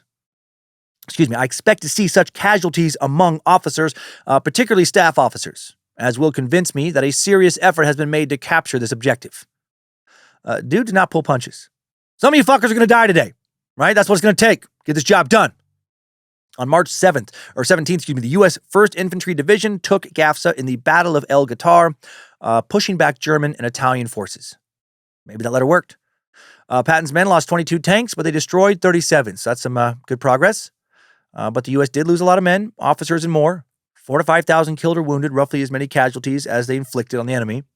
Still, this battle proved to military leaders that Patton and his men could take on the Nazis and inflict more damage than they absorbed.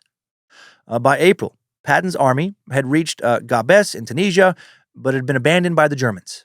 Patton then gave up command of 2 corps to Omar Bradley, returned to the 1st Armored Corps in Casablanca, I am dealing with this cold and it's driving me fucking crazy, to plan Operation Husky, the Allied invasion of Sicily.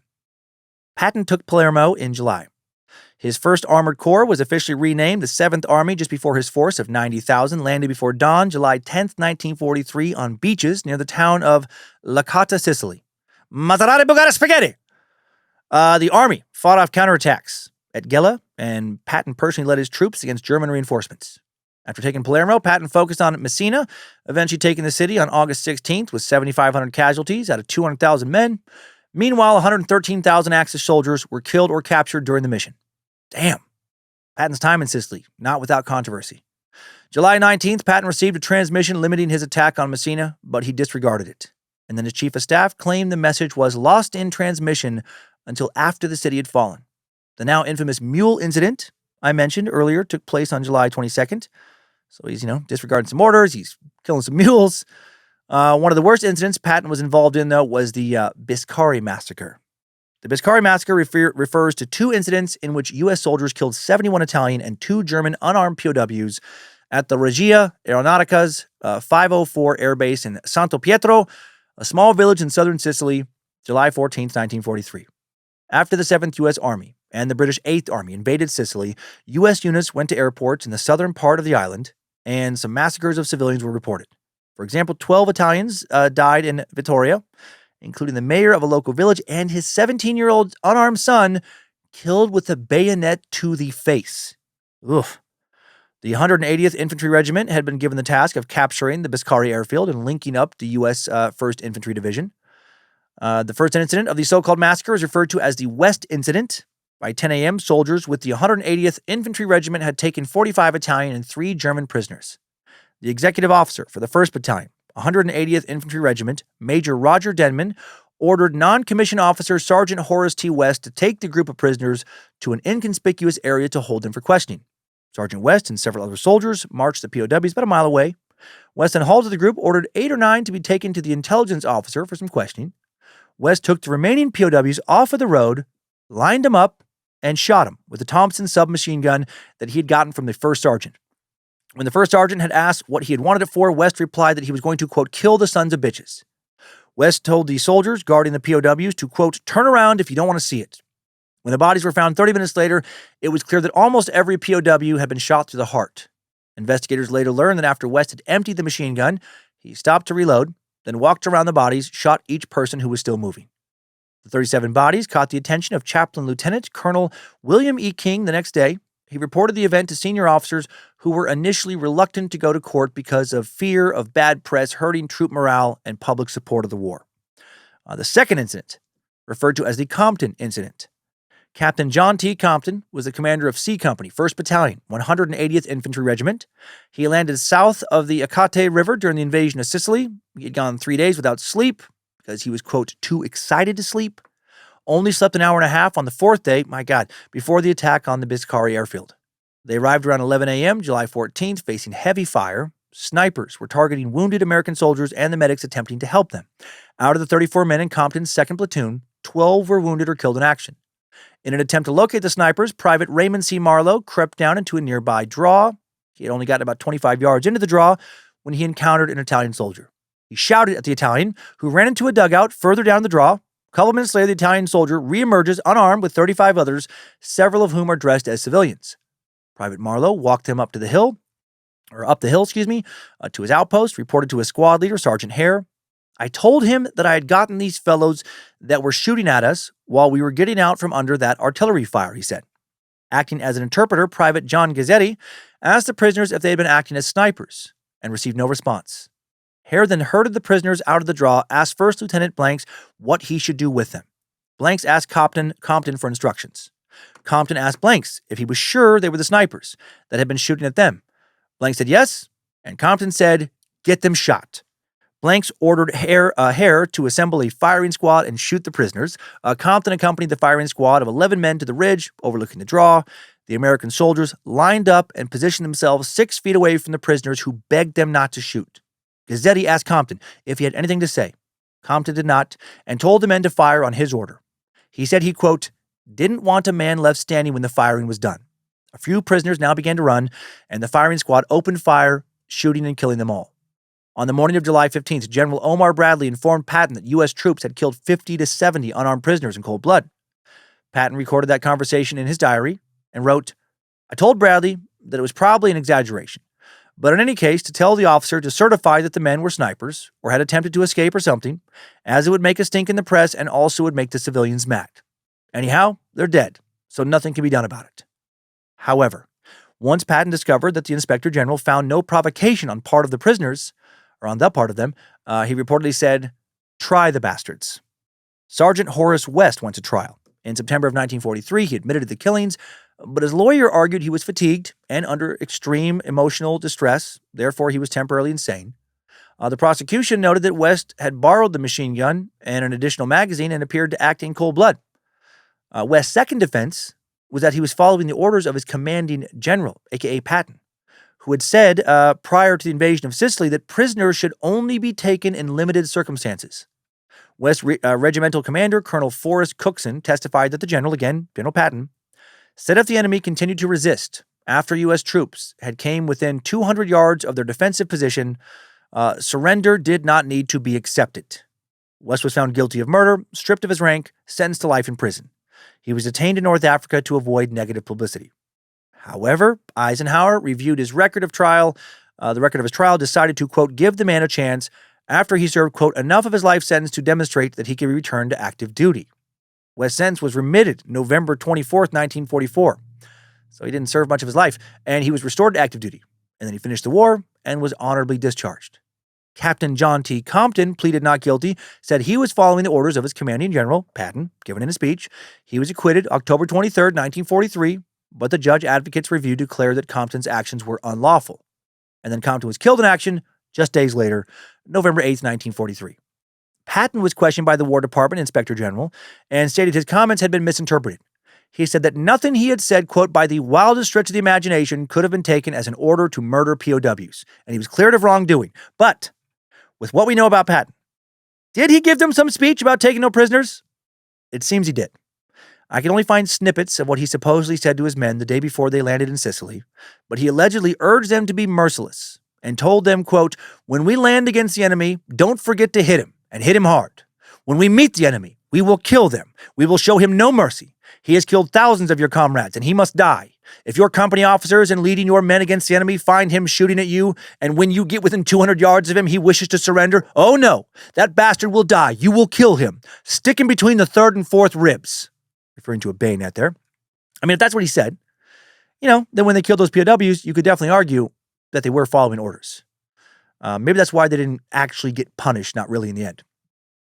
Patton faced criticism, again the following month, in August of 1943, when he struck some hospitalized soldiers who exhibited no outward signs of injury. Patton visited the first guy, Private Charles Kull, at the 15th Evacuation Hospital outside of Nicosia, Sicily. He was not visibly injured. Patton would describe the soldier as, quote, the only errant coward in his army, sitting trying to look as if he had been wounded. When asked what was wrong, Private Kull responded, I guess I just can't take it. One doctor who witnessed Patton's response recalled, quote, the general immediately flared up, cursed the soldier, called him all types of coward, then slapped him across the face with his gloves, and finally grabbed the soldier by the scruff of his neck and kicked him out of the tent, like literally. Jeez. Patton himself later wrote about the cool incident. I gave him the devil, slapped his face with my gloves, and kicked him out of the hospital. Companies should deal with such men, and if they shirk their duty, they should be tried for cowardice and shot. 2 days later, Patton issued an order, quote, it has come to my attention that a very small number of soldiers are going to the hospital on the pretext that they are nervously incapable of combat. Such men are cowards and bring discredit on the army and disgrace to their comrades, whom they heartlessly leave to endure the danger of battle while they themselves use the hospital as a means of escaping. You will take measures to see that such cases are not sent to the hospital, but are dealt with in their units. Those who are not willing to fight will be tried by court-martial for cowardice in the face of the enemy. I mean, I know we deal with people dealing with mental health problems a lot more effectively now, a lot more sensitively now. But also, this was war. And in war, sometimes, you probably just can't afford to be sensitive and understanding. Probably not the best place for compassion all the time. One man's mental health crisis, real or not, can truly get other men killed. That's just the reality of it. Other men, other women. Someone with a counselor's compassion probably shouldn't be leading soldiers in a do or die. We're fighting against the greatest threat to, a humane and decent world in history type of situation. Someone with something akin to Patton's disposition, probably better suited for that. I just don't think the normal rules of morality always apply in war. Poor Private Cool, though, he really was sick. He was later diagnosed with chronic dysentery and malaria. He wasn't faking it. Man, had I been over there, Patton might have ended up slapping and berating me. Can't imagine how brutal fighting that war was. On August 10th, Patton went to the 93rd Evacuation Hospital near San Stefano, Sicily. Private Paul Bennett had been diagnosed with combat fatigue. Bennett was sitting up, shivering when Patton found him. When Patton asked him what was wrong, Bennett began to cry. And then he said, "It's my nerves." And Patton didn't show a lot of compassion. He replied, "What did you just say?" My God. Probably like strong, like it's crazy dad voice. "What did you just say?" Bennett repeated, "It's my nerves. I can't stand the shelling anymore." That dude had PTSD. And Patton didn't believe in PTSD. Patton slapped him in the face and shouted, "Your nerves, hell! You're just a goddamn coward, you yellow son of a bitch!" And then Patton continued, "Shut up that goddamn crying! I won't have these brave men who've been shot seeing a yellow bastard sitting here crying." Patton slapped him again, hard enough to knock off his helmet liner, said to the receiving officer, "Don't you admit this yellow bastard. There's nothing the matter with him. I won't have the hospitals cluttered up with these sons of bitches who haven't the guts to fight." Patton then turned back to the soldier and said, "You're going to kick back to the front, or you're going back to the front lines. And you may get shot and killed, but you're going to fight. If you don't, I'll stand you up against the wall and have a firing squad kill you on purpose." Jesus. He then reached for one of his pistols and said, "I'd have shoot you myself, you goddamn whimpering coward." Finally, he departed after saying, "I may have saved his soul if he had one." Medical officers and journalists reported the incident to Supreme Commander Eisenhower. Patton received a letter of reprimand and was ordered to apologize, which I guess he did begrudgingly. Eisenhower's reprimand said, "I clearly understand that firm and drastic measures are at times necessary in order to secure desired objectives. But this does not excuse brutality, abuse of the sick, nor exhibition of uncontrollable temper in front of subordinates." Very diplomatic way to be like, "Dude, what are you fucking doing?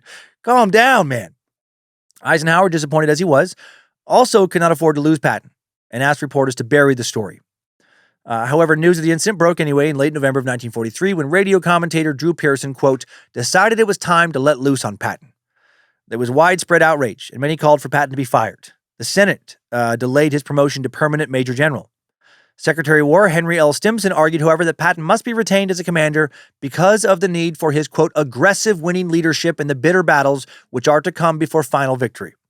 Still, Patton would not command another force in combat for the next 11 months.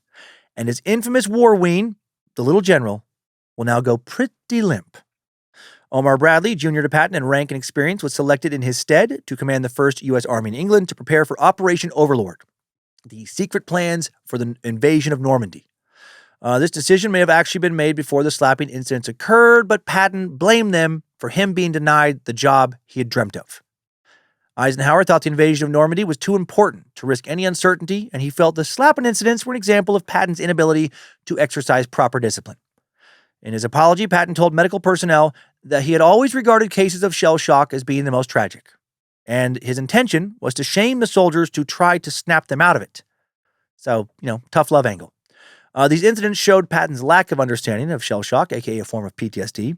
Dwight Eisenhower wrote that Patton, quote, "sincerely believed that there was no such thing as true battle fatigue or battle neurosis. Yeah, probably because he never felt that, right? He was blessed by Odin. He fucking was Odin. He was a perpetually reincarnated god of war. According to General Omar Bradley, Patton, quote, could not believe that men could break under an intense mental strain as a result of the hardships endured in war. Patton's daughter, Ruth Ellen, agreed that he honestly did not believe in battle fatigue. Dude was wired so strongly just to fight. He just literally could not comprehend someone else not being emotionally or mentally capable of handling it. Just, did not compute for him. Biographer Carlo D'Este also agreed that Patton did not believe in battle fatigue. And historian Dennis Showalter noted that Patton believed, quote, battle fatigue was a euphemism for cowardice. However, in his diaries, Patton did write about encountering other soldiers whom he acknowledged were suffering shell shock, but he believed in an older definition based on his experience in the First World War, where total immobilization was the only acceptable symptom requiring hospitalization. He truly thought anything else was cowardice. Patton wrote, the greatest weapon against the so-called battle fatigue is ridicule. If soldiers would realize that a large proportion of men allegedly suffering from battle fatigue are really using it as an easy way out, they would be less sympathetic. Any man who says he has battle fatigue is avoiding danger and forcing on those who have more hardihood than himself in the obligation of meeting it. If soldiers would make fun of those who would begin to show battle fatigue, they would prevent its spread and also save the man who allows himself to malinger by this means from an afterlife of humiliation and regret. Dude was old school. Even the 1940s, when dudes were so much less sensitive, so much more traditionally manly, quote unquote, than they are now, he was considered old school back then. To be fair to him, it had to have been tough to transition from his Greek hoplite instincts, from killing woolly mammoths to more modern warfare. January 26, 1944, Patton is given command of the 3rd U.S. Army in England, a new field army assigned to prepare soldiers for the invasion of France. And the little general starts to tingle and move around again. The climax of Patton's career came in the summer of 1944 during the sweep of the Third Army across northern France. Little General rock hard. The Germans, not happy to hear that Patton was back. The Nazis legit feared this wild man. They respected Patton more than any other Allied commander and thought he would be central to any plan to invade Europe from England. Prior to the Normandy invasion, Patton was publicly put in command of the 1st U.S. Army Group, FUSAG, a fictitious army meant to deceive German commanders into thinking the invasion would take place in France's Pas-de-Calais region. Patton was a prominent figure in Operation Fortitude, the name for this deceptive scheme. Utilizing a network of British double agents, the Allies fed German intelligence a stream of false reports about troop sightings and Patton's promotion to commander of FUSAG. The Germans were fully convinced that Patton was preparing his command for an invasion of Pas-de-Calais. FUSAG utilized decoys, props, and fake radio signal traffic, which helped conceal the real location of the invasion of Normandy. The Ghost Army consisted of 1,100 artists, designers, and sound engineers. That's so cool. According to a History Channel program, quote, the Ghost Army could simulate a force 30 times its size as it operated as close as a quarter mile from the front lines. One Army report stated, rarely, if ever, has there been a group of such few men which had so great an influence on the outcome of a major military campaign. Ghost Army member Freddie Fox described his unit as, quote, a traveling roadshow that went up and down the front lines impersonating the real fighting outfits. Wow. They worked under the cover of darkness, inflating rubber tanks, jeeps, trucks, artillery, and aircraft, while artists painted with such detail it could trick Nazi aerial reconnaissance. Meanwhile, Patton was on orders to keep a low profile to deceive the Germans into thinking he was in Dover, England. Thanks to Operation Fortitude, the German 15th Army remained at Pas-de-Calais to defend against Patton, and even held their positions after the invasion of Normandy on June 6 because they were convinced Patton was going to act.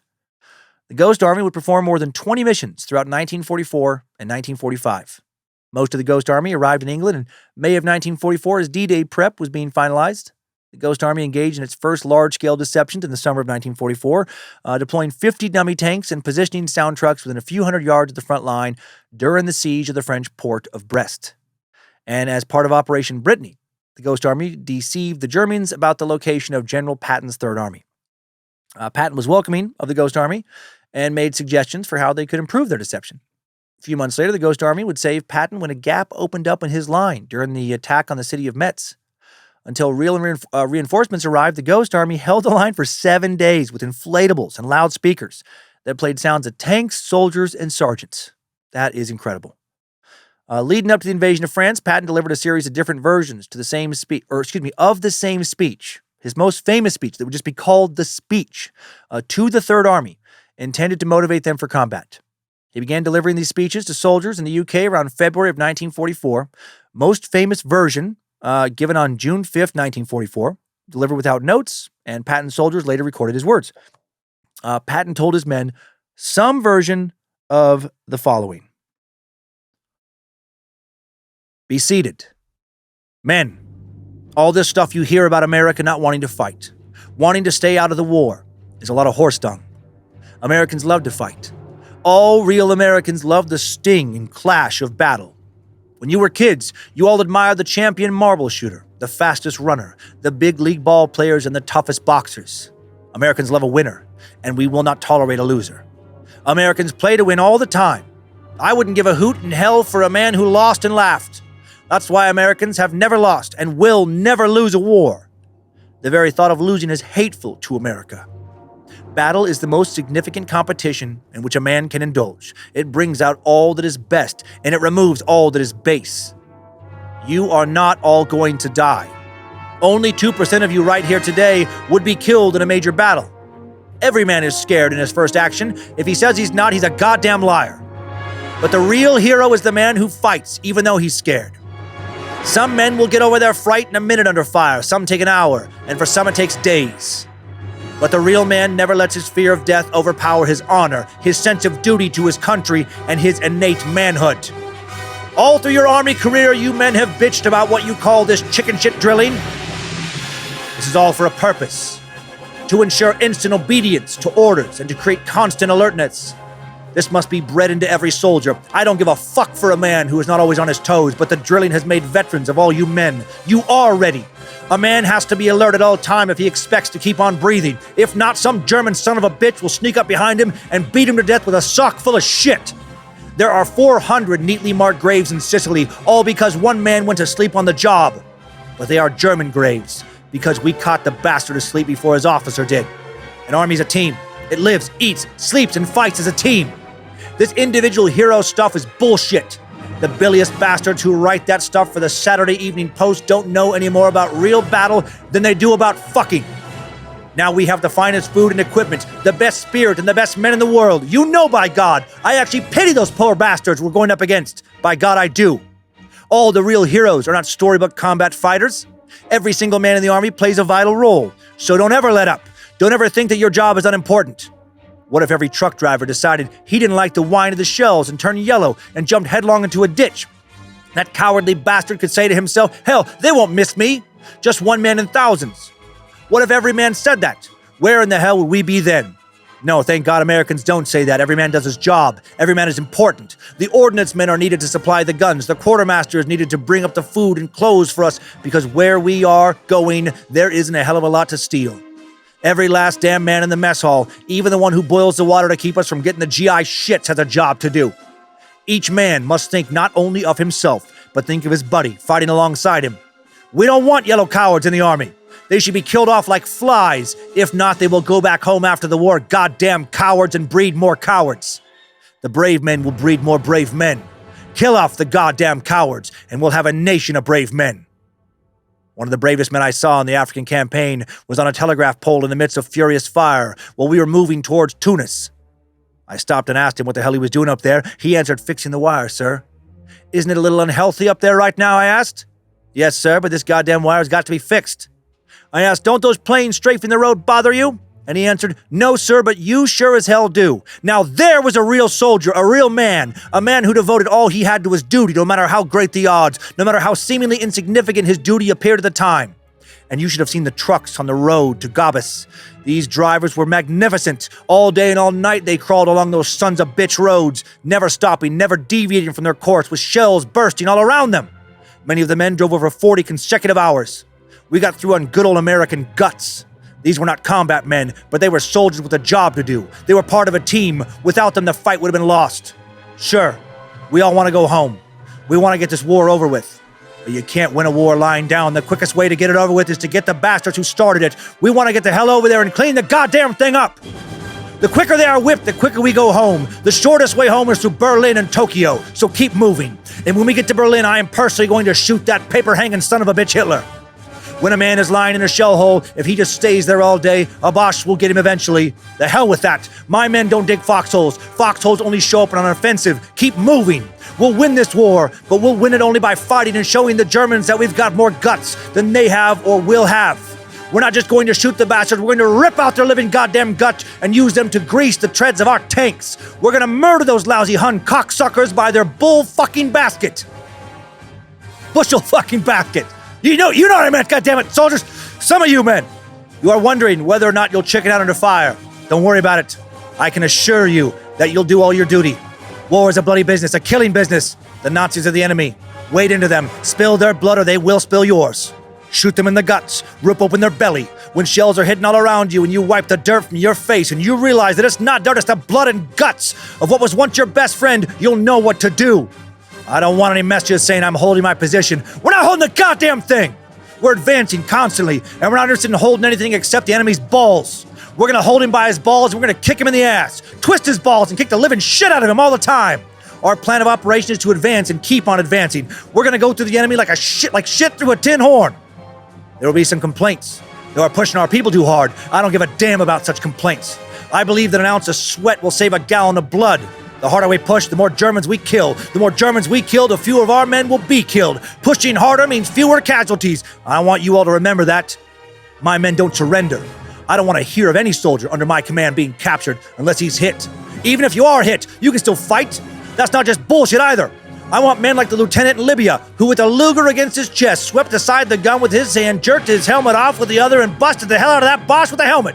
Then he picked up the gun and killed another German. All this time, the man had a bullet through his lung. That's a man for you. Don't forget, you don't know him here at all. No word of the fact is to be mentioned in any letters. The world is not supposed to know what the hell they did with me. I'm not supposed to be commanding this army. I'm not supposed to be in England. Let the first bastards to find out be the goddamn Germans. Someday, I want them to rise up on their piss-soaked hind legs and howl, "Ach, it's the goddamn Third Army, that son of a bitch Patton again." Then there's one thing you men will be able to do and say when this war is over. You get back home, 30 years from now, when you're sitting by your fireside with your grandson on your knee and he asks, "What did you do in the Great World War II?" You won't have to cough and say, "Well, your granddaddy shoveled shit in Louisiana." No, sir! You can look him straight in the eye and say, "Son, your granddaddy rode with the Great Third Army and a goddamn son of a bitch named George Patton." All right, you sons of bitches. You know how I feel. I'll be proud to lead you wonderful guys in battle anytime, anywhere. That's all. Whew! That was a little tricky to time. I would have had it if I would have messed up. Holy fuck. When I first read that speech, my honest emotions were, well, I haven't done shit with my life. I'm a coward. I should throw myself off a bridge. When have I ever kicked ass like Patton did? I'm not a man! I mean, later I reflected and thought, there's more than one way to be a good person. But still, God, what a speech. 19-year-old me hears that. 20 or 21-year-old me hears that. I'm guessing that while I would still be so terrified, so scared as hell, I'd also be pretty fucking pumped, To Valhalla! Woo! Wow. Next day, June 6, 1944, D-Day, Patton wrote a letter to his 20-year-old son, George Jr., who was enrolled at West Point. Patton Sr. was in England, trained in the Third Army in preparation for the battles that would follow the invasion of Normandy, and here is what he said. Dear George, at 0700 this morning, the BBC announced that the German radio had just come out with an announcement of the landing of Allied paratroops and of a large numbers of assault craft near shore. So that is it. This group of unconquerable heroes, whom I command, are not in yet, but we soon will be. I wish I was there now, as it is a lovely sunny day for a battle, and I am fed up with just sitting. I have no immediate idea of being killed, but one can never tell, and none of us can live forever. So, if I should go, don't worry, but set yourself to do better than I have. All men are timid on entering any fight. Whether it is the first fight or the last fight, all of us are timid. Cowards are those who let their timidity get the better of their manhood.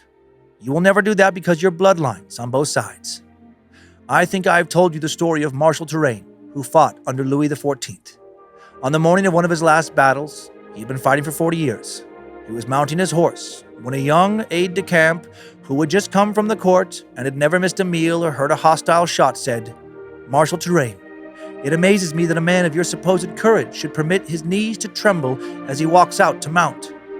Turenne replied, "My Lord Duke, I admit that my knees do tremble, but should they know where I shall this day take them, they would shake even more." That is it. Your knees may shake, but they will always take you towards the enemy. Well, so much for that. There are apparently two types of successful soldiers. Those who get on by being unobtrusive, and those who get on by being obtrusive. I'm of the latter type, and seem to be rare and unpopular.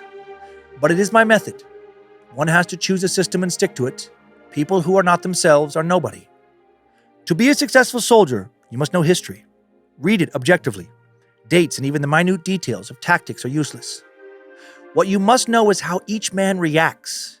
Weapons change, but man who uses them changes not at all.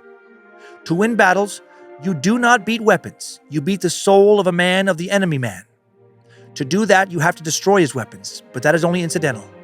You must read biography and especially autobiography. If you will do it, you will find that war is simple. Decide what will hurt the enemy most within the limits of your capabilities to harm him, and then do it. Take calculated risks. That is quite different from being rash. My personal belief is that if you have a 50% chance, take it. Because the superior fighting qualities of American soldiers, led by me, will surely give you the extra 1% necessary. In Sicily, I decided as a result of my information, observations, and a sixth sense that I have that the enemy did not have another large-scale attack in his system. I bet my shirt on that, and I was right. You cannot make war safely, but no dead general has ever been criticized, so you have that way out always. I am sure that if every leader who goes into battle will promise himself that he will come out either a conqueror or a corpse, he is sure to win. There is no doubt of that. Defeat is not due to losses, but to the destruction of the soul of the leaders. The live to fight another day doctrine. The most vital quality as a soldier can possess is self-confidence, utter, complete, and bumptious.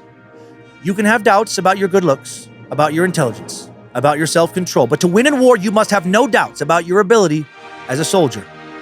What success I have had results from the fact that I have always been certain that my military reactions were correct. Many people do not agree with me. They are wrong. The unerring jury of history written long after both of us are dead will prove me correct. Note that I speak of military reactions. No one is born with them any more than anyone is born with muscles. You can be born with the soul capable of correct military reactions or the body capable of having big muscles, but both qualities must be developed by hard work. The intensity of your desire to acquire any special ability. I'm going to start that music over. When I practice it, it just never comes out like when I read it. The intensity of your desire to acquire any special ability depends on character, on ambition. I think that your decision to study this summer instead of enjoying yourself shows that you have character and ambition. They are wonderful possessions. Soldiers, all men in fact, are natural hero worshippers. Officers with a flair for command realize this and emphasize in their conduct, dress, and deportment the qualities they seek to produce in their men. When I was a second lieutenant, I had a captain who was very sloppy and usually late. He got after the men for just those faults. He was a failure. The troops I've commanded have always been well-dressed, been smart saluters, been prompt and bold in action because I have personally set the example in these qualities. The influence one man can have on thousands is a never-ending source of wonder to me. You are always on parade. Officers who through laziness or a foolish desire to be popular fail to enforce discipline and the proper wearing of uniforms and equipment not in the presence of the enemy will also fail in battle. And if they fail in battle, they are potential murderers. There is no such thing as a good field soldier. You are either a good soldier or a bad soldier. Well, this has been quite a sermon, but don't get the idea that it is my swan song because it is not. I have not yet finished my job. Your affectionate father. I love that. I love that he took the time to tell his son, what he thought the most important qualities of being a soldier were, being a leader were, hailed Nimrod. And also that music was Edward Elgar's variations on an original theme, the Nimrod variation, so I had to use it. And I love that thing about setting a good example. I always admire that about leaders who practice what they preach. And the ones that don't, I don't have any respect for. If somebody's telling me like, hey, do this, do that, do this, do that, and they clearly don't do those things themselves, and I feel like they probably never did, I'm just like, shut the fuck up. Like, I truly have no respect for their words. I do love that Patton, he walked the walk. I mean, you don't have to agree with all his viewpoints, and you probably won't, definitely by the end of this one. But still, he did follow his beliefs consistently. And now, before we jump into Patton's final battles, as he leads the Third Army in an aggressive advance across France, Germany, and into Czechoslovakia in late 1944 and 1945. We need to look at something else going on in his life at this time that is not as cool. Rumors of Patton's alleged affair with his niece, Jean Gordon, are revived in 1944. And years later, the publication of memoirs of Patton's daughter Ruth Ellen and correspondence between Patton and his wife Beatrice revealed the family indeed believed they did have a romantic relationship. However, some biographers are doubtful. They think Patton himself made it up to prove his virility in his declining age. I don't know about that. Why would you pick your niece for that role? That seems wildly far-fetched to me, but that's what some believe.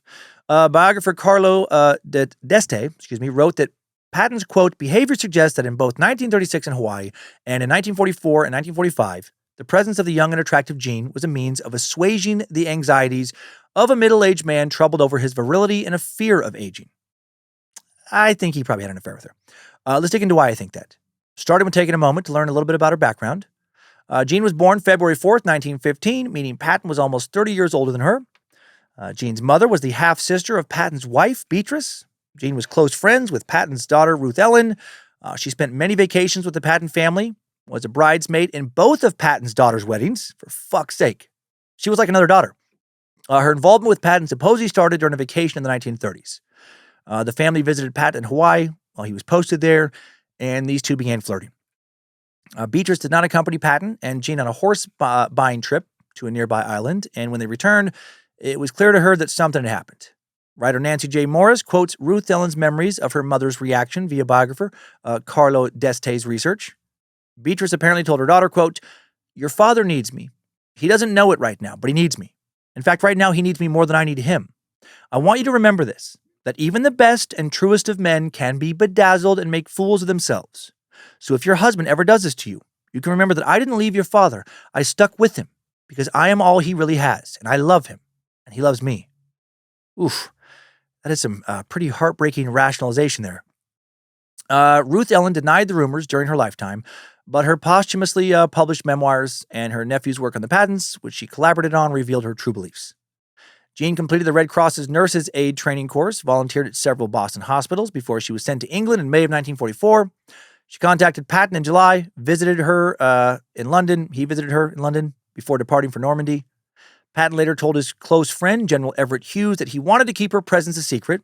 Hughes asked about the relationship, and Patton allegedly told him, boastfully, that Jean had, quote, been mine for 12 years. Oof. If that statement is accurate, it would suggest that he was actually involved with her before Hawaii, back when she was 17 and he was 46. Yikes. Literally equivalent to me starting to sleep with one of my daughter Monroe's friends right now. Like scandalous isn't even the word. So explosive. But even more gross, because niece. Dear God. Jean was assigned to the ARC Clubmobile group attached to the Third Army headquarters. She was one of the, quote, donut girls who served donuts, coffee, and cigarettes to soldiers, boosted morale with music, dancing, and conversation. She was also Patton's companion and hostess when he entertained guests. Patton had a practice of inviting Red Cross girls to dine with his staff. According to Everett Hughes, Patton quarreled with Jean soon before Hughes visited his headquarters in May of 1945. Then they made up, continued the affair during Patton's leave in England. Patton would return to the U.S. that June, and Hughes took a distraught Jean to his apartment so she could cry. Beatrice wrote about her concerns regarding an affair to Patton repeatedly, which he consistently dismissed. He denied he was seeing Jean, but the evening before he left for the U.S., Patton confessed to Everett Hughes that he was, quote, scared to death of going back home to America. When he returned, he told Hughes, "Beatrice gave me hell. I'm glad to be in Europe." Patton's wartime diary contains multiple references to his relationship with Jean. Jean's supervisor with the ARC Clubmobile maintained that Jean and Patton had a father-daughter relationship, but Jean was actually in love with the married captain. Jean returned to the U.S. that same month. Patton died. And when she heard the news, she reportedly said, "I think it is better this way for Uncle Georgie. There was no place for him anymore, and he would have been unhappy with nothing to do." According to biographer Carlo D'Este, after Patton's death, Beatrice met Jean at a hotel in Boston, confronted her over the affair. D'Este wrote, "Beatrice's jealousy of Jean Gordon was that of an older woman for a young and attractive mistress who had stolen her husband's interests. Jean told her friend that, with the war now over, perhaps Patton's death had been a blessing in disguise." Robert Patton writes that she had an understanding of him that was insightful and not frivolous, ample reason for his wife to deem her a serious rival. Beatrice, out of love, could forgive Georgie's indiscretion, but Jean she was determined to punish. And then Jean Gordon died of suicide. January 8th, 1946, just days after her confrontation with Beatrice and a little more than 2 weeks after Patton's death. She asphyxiated herself with gas from the kitchen stove of her friend's apartment in the Upper East Side of Manhattan, and her body was found surrounded by Patton's photos. Man, it sure seems like they had a lot more than a father-daughter relationship. Don't fuck your niece. If you take one thing away from this episode, let it be, don't fuck your niece or nephew. Gotta have it the same both ways. Okay, now let's refocus on the timeline of Patton's actions during the war. Patton's Third Army became operational August 1st, 1944, under Omar Bradley's 12th U.S. Army Group. By the end of the month, they had captured the French cities Mayenne, Laval, Le Mans, Reims, and Chalon. The speed of the advance forced units to rely on air reconnaissance and tactical air support. As the German resistance in Normandy began to collapse, the advancing British and American forces threatened to trap 2 German armies at Falaise. Patton wanted to complete the encirclement, but his commander, General Omar Bradley, feared the attack would leave Patton's flanks weak and exposed to counterattack. The gap between Falaise and Argental was closed on August 20th, 1944, and an estimated 20,000 to 40,000 Germans escaped. Patton's Third Army was now sent to Lorraine as part of the Lorraine campaign, which had few objectives outside the cities of Nancy and Metz. Patton's offensive was halted August 31st, just outside Metz, when they ran out of fuel that was not restored until September, which allowed Germans to strengthen their fortress. Patton's army reached the fortress September 5th, forced a German surrender November 21st. Both sides suffered heavy casualties. Carlo d'Este wrote that the Lorraine campaign was one of Patton's least successful and faulted him for not deploying his divisions more aggressively and decisively. From November to mid-December, Patton's army advanced no more than 40 miles. In December of 1944, the Germans launched a surprise counterattack in the Ardennes Forest, encircling the U.S. 101st Airborne Division at Bastogne, Belgium. This became known as the infamous Battle of the Bulge, the last major German offensive on the Western Front, lasting from December 16th to January 16th. Winston Churchill called the Battle of the Bulge the greatest American battle of the war. General Dwight Eisenhower had ordered Patton's Third Army to relieve Bastogne. Patton repositioned his force with speed, made possible in large part by his intelligence officer, Colonel Oskar Koch, who predicted the German offensive on the basis of an analysis of enemy troop strength and disposition. The bulge referred to a giant mound of dinosaur bones. Dinosaur bones, yeah, we want to see them. Dinosaur bones, yeah, where can we see them? I never get tired of that. Not ever. No, the bulge referred to the wedge of the Germans drove into Allied lines when 30 German divisions attacked American soldiers across 85 miles of the Ardennes Forest. The Germans broke through the front on day 1, killing both soldiers and civilians. This would be the costliest battle for the U.S. Army with over 80,000 casualties, which is fucking insane.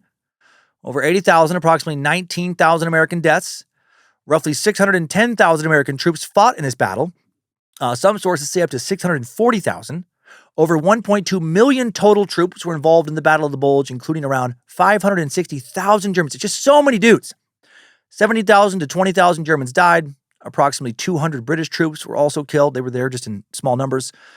By the autumn of 1944, the Allies lost momentum in their invasion of France and Belgium. The Germans were strengthening their defenses with reserves and forces from their home guard and troops who were able to withdraw from France. All 6 Allied armies launched a general offensive on the Western Front in November, and they suffered heavy casualties. Such a bloody battle. By mid-December 1944, Eisenhower had at his disposal 48 divisions distributed along a 600-mile front between the North Sea and Switzerland. For the counteroffensive, the Germans chose the hilly and wooded Ardennes because it was regarded as difficult terrain, and a large-scale offensive there would be unexpected. The woods also provided concealment, and the high ground offered a drier surface for tanks to roll along on. The Germans wanted to break through to Antwerp, Belgium, cut off the British from the American forces and its supplies, and then crush the British. The 5th Panzer Army was supposed to go to the U.S. front on the Ardennes, go west, then north to Antwerp. The 6th Panzer Army was to go north on an oblique line to create a strategic barrier at the rear of the British and the more northerly American armies. These armies were given the majority of the tanks. To minimize the danger of an intervention of Allied air power, the Germans launched the offensive during misty and rainy weather. The Germans attempted to infiltrate Allied soldiers by dropping paratroopers behind Allied lines. People dressed like Americans, who spoke English. To find the spies, U.S. soldiers asked suspected Germans to answer American trivia questions. General Omar Bradley was asked numerous times. He told the Washington Post later, 3 times I was ordered to prove my identity. The first time by identifying Springfield as the capital of Illinois. The second by locating the guard between the center and the tackle on a line of scrimmage. That's a football term. The third time by naming the then current spouse of a blonde named Betty Grable. The Germans demanded the surrender of the 101st on December 22nd, received a one-word response from Commander Brigadier General Anthony McAuliffe. Nuts. By December 24th, the Germans had advanced to within 4 miles of the Meuse River. They lost progress due to gasoline shortages. Allied forces could not strike until Christmas Day when the weather finally cleared up. Back on December 19th, Eisenhower had called a meeting of all senior Allied commanders on the Western Front at a headquarters near Verdun to plan a response to the German offensive. At the time, Patton's army was fighting near Saarbrücken, Germany.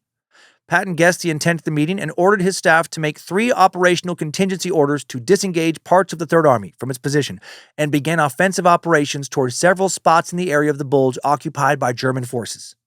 Patton attended the Supreme Command Conference, and when Eisenhower asked him how long it would take to disengage 6 divisions of the Third Army and commence a counterattack to relieve the 101st at Bastogne, Patton said, "As soon as you're through with me." Patton explained he'd already created an operational order for counterattack with 3 divisions on December 21st, which is just 2 days away. Eisenhower didn't believe him and said, "Don't be fatuous, George. If you try to go that early, you won't have all 3 divisions ready and you'll go piecemeal." Patton said his staff already had a contingency operations order, but Eisenhower still didn't believe him and ordered Patton to attack on December 22nd using at least 3 divisions. Patton said at one point during the meeting, "This bastard has put his cock in a meat grinder and I've got the handle." And that is a legendary quote. My God. "This bastard has put his cock in a meat grinder and I've got the handle." Please somebody use that in real life. "How'd your meeting go today?" "Well, that bastard put his fucking cock in a meat grinder and I've got the handle, so pretty goddamn good." When Patton left the conference room, he called his command with the order "play ball." This initiated the prearranged operational order among his staff, mobilized the 4th Armored Division, the 80th Infantry Division, and the 26th Infantry Division, moving north to Bastogne. Within a few days, over 133,000 Third Army vehicles were rerouted, following by support echelons carrying 62,000 tons of supplies. On December 21st, Patton met with Omar Bradley to review the advance. He started off by saying, "Brad, this time the Kraut stuck his head in the meat grinder, and I've got hold of the handle." I like the other way. He said it better. Patton argued that they should attack towards Koblenz, Germany, and cut the Bulge off at the base, trap the German offensive. Bradley vetoed it, since he was more concerned about getting relief for Bastogne before it was overrun. Patton wanted good weather for his advance so they could have close ground support from the Air Force. So Patton ordered 3rd Army chaplain, Colonel James Hugh O'Neill, to compose a suitable prayer. O'Neill came up with the following: "Almighty and most merciful Father, we humbly beseech thee, of thy great goodness, to restrain these immoderate rains, which we have had to contend. Grant us fair weather for battle. Graciously hearken to us as soldiers who call upon thee that, armed with thy power, we may advance from victory to victory and crush the oppression and wickedness of our enemies and establish thy justice among men and nations. Amen." And he had this printed out on cards and handed to all the men so they could all pray this. And when the weather cleared shortly after that prayer, Patton rewarded O'Neill with a Bronze Star on the spot.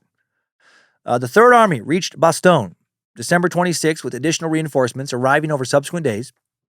Patton wrote that the relief of Bastogne was the most brilliant operation we have thus far performed, and it is, in my opinion, the outstanding achievement of the war.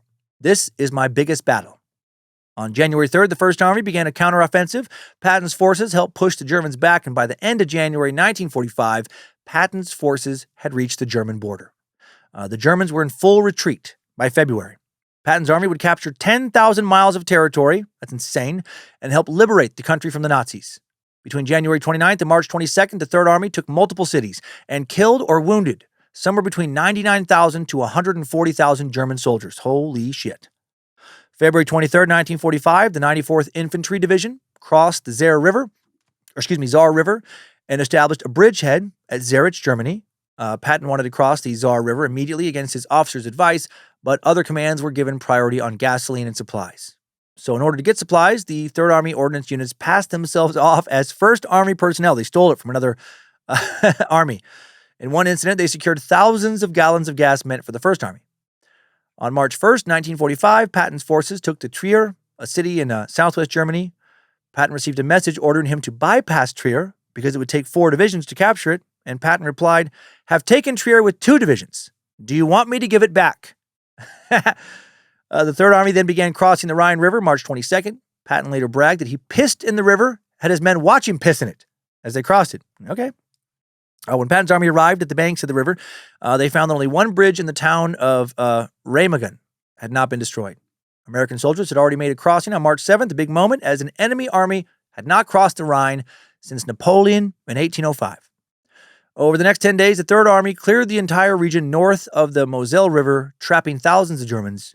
The Third Army then joined the Seventh Army in taking the Saar River and the Palatinate, taking 100,000 prisoners. The Palatinate were the lands of the Count Palatine, the title held by a leading secular prince of the Holy Roman Empire. The Lower Palatinate included lands on both sides of the Middle Rhine River. Its capital until the 18th century was Heidelberg. The Upper Palatinate. It's a fucking weird word. Palatinate was located in northern Bavaria on both sides of the Knop River and east to the Bohemian Forest.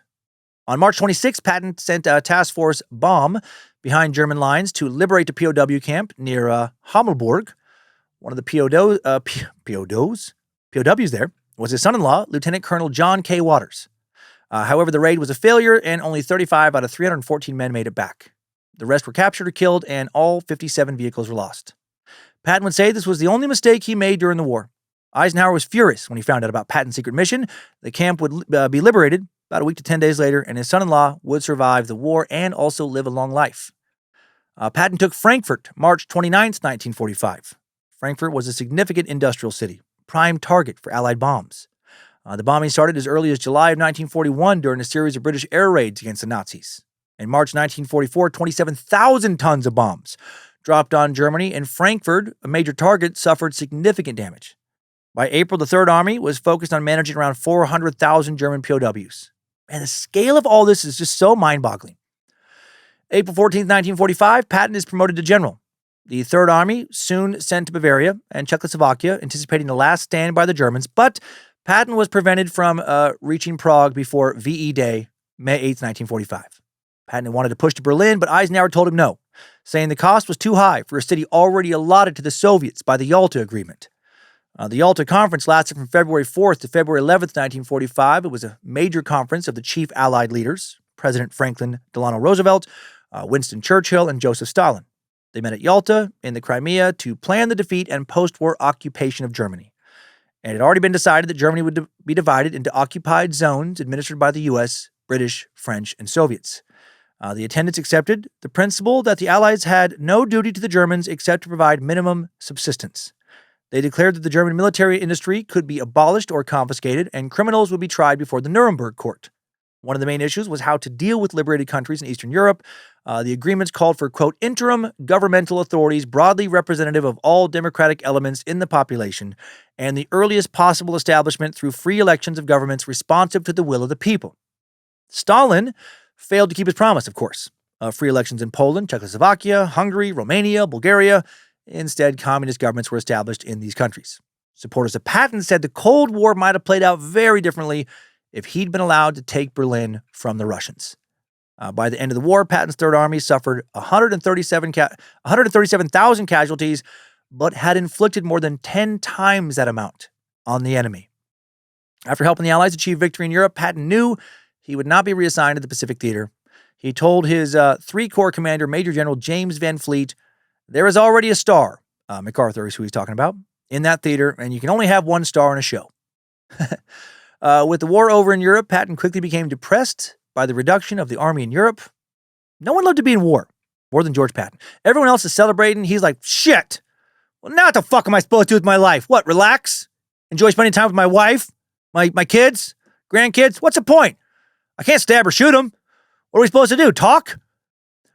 On May 7th, 1945, he told visiting Undersecretary of War Robert Pattinson, "Let's keep our boots polished, bayonets sharpened, and present a picture of force and strength to these people." He's talking about the Russians. "This is the only language they understand and respect. If you fail to do this, then I would like to say to you that we have had a victory over the Germans and have disarmed them, but have lost the war." He's a smart dude. Patterson asked Patton what he would do about the Russians, and Patton allegedly replied he would keep the army in Europe, delineate the border with the Soviets, and if they did not withdraw, quote, push them back across it. He wanted to go right from fighting the Nazis to fighting the Soviets. He added, we did not come over here to acquire jurisdiction over either the people or their countries. We came to give them back the right to govern themselves. We must either finish the job now, while we are here and ready, or later in less favorable circumstances. I mean, he was right. After VE Day, Eisenhower called a conference of Army commanders and told them they were not to criticize any of the war campaigns. They needed solidarity if they were called before a congressional committee. Patton wrote in his diary that Eisenhower, quote, made a speech which had to me the symptoms of political aspirations on cooperation with the British, Russians, and the Chinese, but particularly with the British. It is my opinion that this talking cooperation is for the purpose of covering up probable criticism of strategic blunders which he unquestionably committed during the campaign. Whether or not these were his own or due to too much cooperation with the British, I don't know. I'm inclined to think he over-cooperated. Patton was no fan of Eisenhower. And Eisenhower, no fan of his. Eisenhower would not be invited, not really. Eisenhower would not be invited to his funeral because of that. June of 1945, Patton is ordered to return to the U.S. for a 30-day bond sales tour. Right, try and make up some money for the war effort, spend on the war effort. He touched down in Boston June 7th. Upon his landing, he saluted the governor and was able to hug his wife for the first time in almost 3 years, and he probably would have traded that hug to go back and fight the Russians. He and B drove a 25-mile route through the suburbs, past an estimated total crowd of 1 million people. Before a crowd of 50,000 in one spot, Patton made a speech where he said, my name is merely a hook to hang the honors on. This great ovation by Boston is not for Patton the general, but Patton as a symbol of the Third Army. In his typical manner, he also brought controversy home with him when he said that a man who dies in battle is frequently a fool, and that the wounded are the heroes. Patton then flew to Denver, Los Angeles, Pasadena, spoke to large crowds. He helped sell millions in war bonds. Wasn't a fan of all the media attention, though. During a visit at a hospital in Washington, he said to reporters, I bet you goddamn buzzards are just following me to see if I'll slap another soldier, aren't you? You're all hoping I will. Wasn't all bristle, though. He also had a sensitive side. Patton's daughter worked in the amputee ward as an occupational therapist and recalled how her father burst into tears when he saw soldiers and said, God damn it, if I had been a better general, most of you wouldn't be here. Patton apparently predicted his death to his daughters Ruth Ellen and Bee during a visit to Bee's home in Washington, D.C. While his wife was out of the room, he told them he believed his luck had run out. Patton was glad to return to Europe, but he was not optimistic about the future. He believed Europe would fall to communism. Patton was made military governor of Bavaria, largest state of Germany, taking up the entire southeast of the country, but not well suited for the job. He didn't like to manage. He was supposed to lead the Third Army's efforts to denazify the region, but Patton being Patton, he of course wanted battle, not rebuilding a country.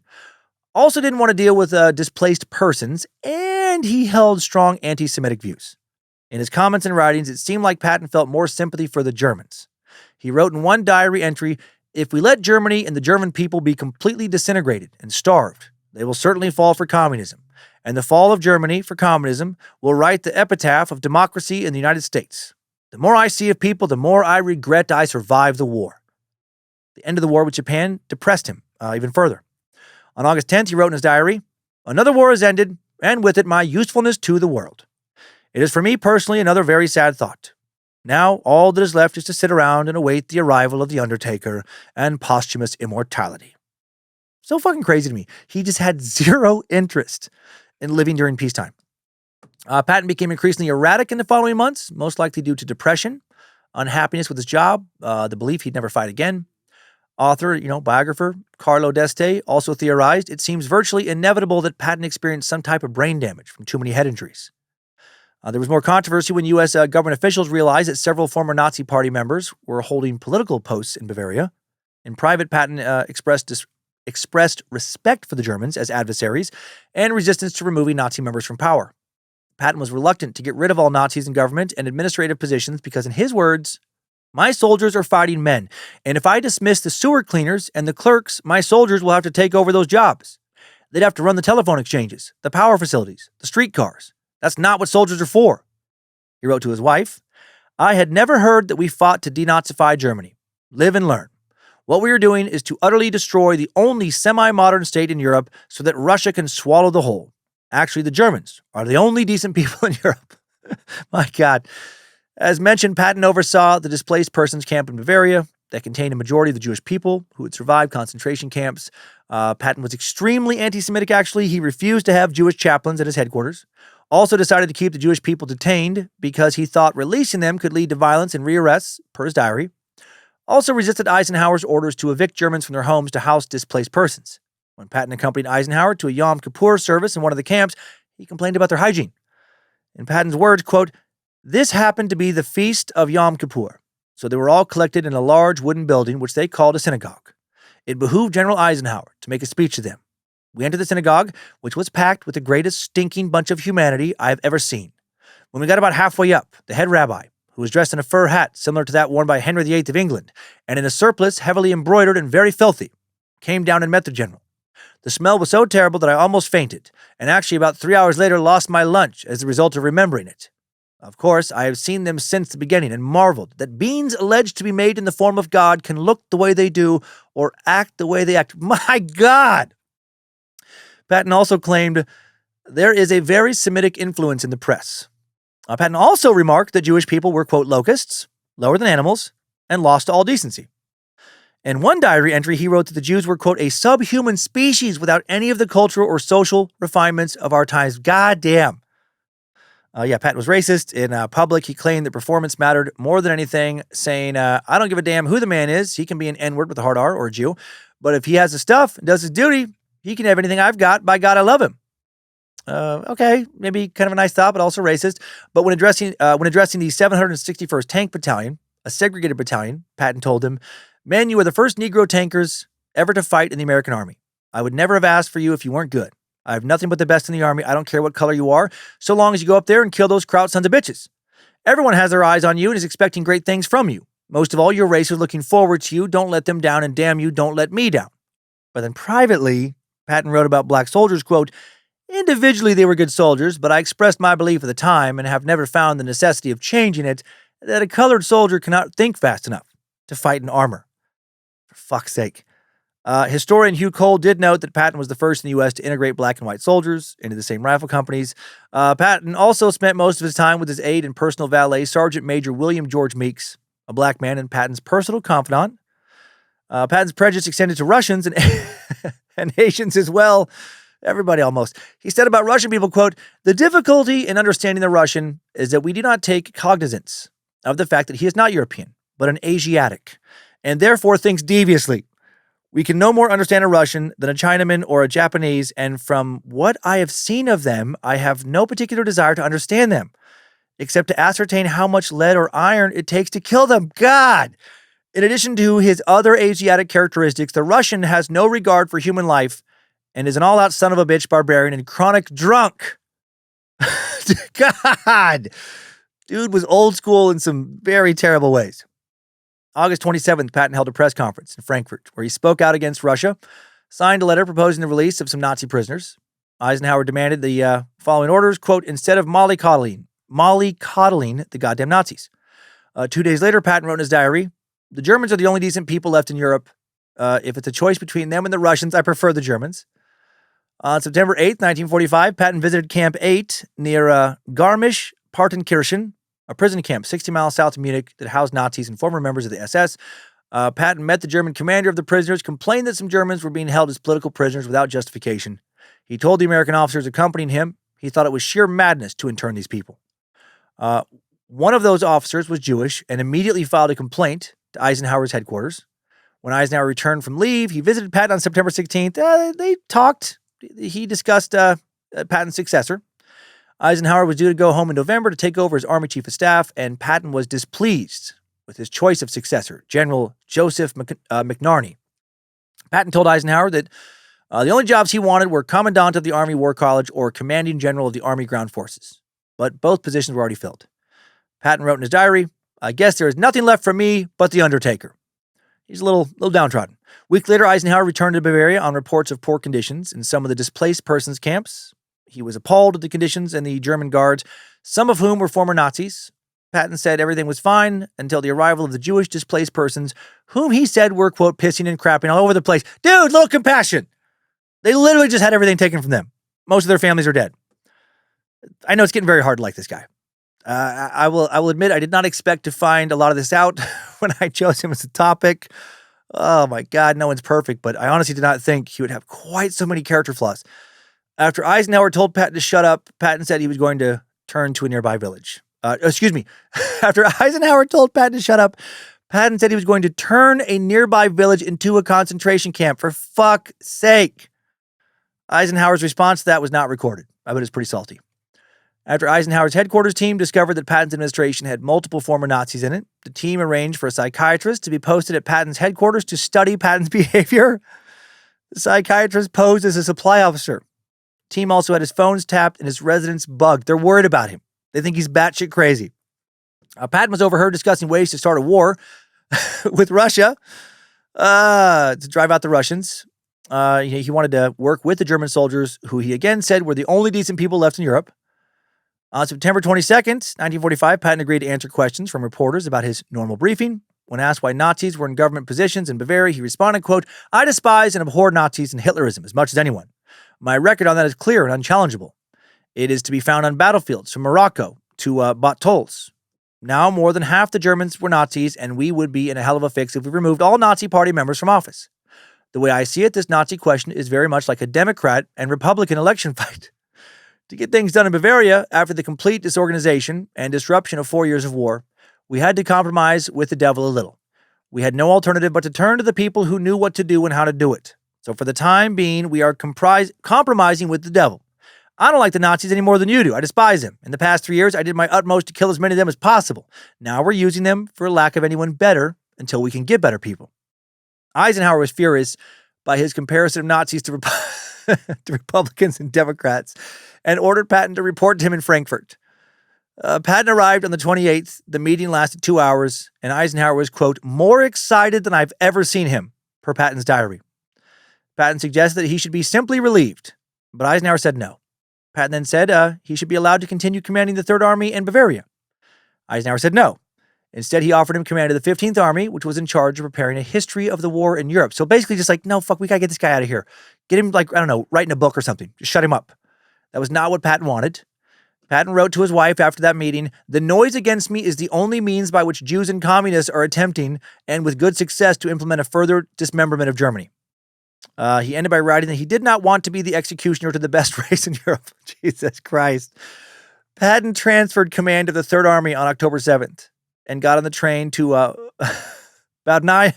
Oh man, some of these are very obscure for me. Bad Nauheim to report for duty with the 15th Army. Patton was welcomed at his new headquarters by Major General Levin Allen. First thing Patton said was, "Well, you know damn well I didn't ask for this job, don't you?" During the first lunch, he was greeted by 100 officers, and Patton told him, "There are occasions when I can truthfully say that I am not as much of a son of a bitch as I may think I am. This is one of them." Major General Allen wrote, "The relieved staff roared with surprised delight. From then on, it was as wholeheartedly for him as the 3rd Army staff had been."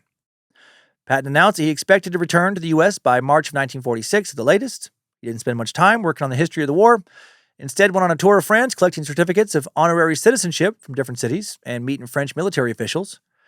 Spent a lot of time working on his memoir, War as I Knew It, as well.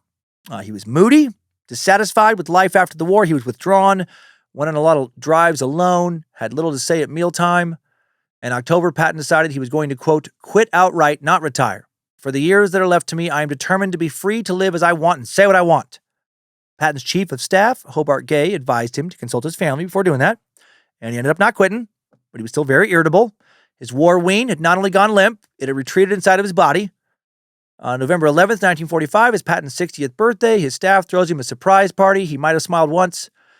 2 weeks later, he was invited to go to Sweden to address the Swedish American Society, where he reunited with members of his old 1912 Olympic pentathlon team and reenacted their pistol competition. Patton's last diary entry, made on December 3rd, 1945, he described the luncheon hosted by Eisenhower's successor, writing, "General Clay, Ike's deputy, and General McNarney have never commanded anything, including their own self-respect. The whole luncheon party reminded me of a meeting of the Rotary Club in Hawaii, where everyone slaps everyone else's back while looking for an appropriate place to thrust the knife. I admit I am guilty of this practice, although at the moment I have no appropriate weapon." 2 days later, he wrote to Beatrice to tell her he would be home for Christmas. I have a month's leave, but don't intend to go back to Europe. If I get a really good job, I'll stay. Otherwise, I'll retire. On December 8th, his chief of staff, Hobart Gay, suggested they go pheasant hunting in an area about 100 miles southwest of the headquarters. Patton thought that sounded great. The men departed for their pheasant hunting trip at 9 a.m., December 9th. Their Cadillac limousine, driven by Private First Class Horace Woodring. At 11:45, when they were in Mannheim, Germany, Patton noticed the abandoned cars on the side of the road, said how awful war is, think of the waste. Then moments later, the Cadillac collided with an American Army truck driven by Robert L. Thompson.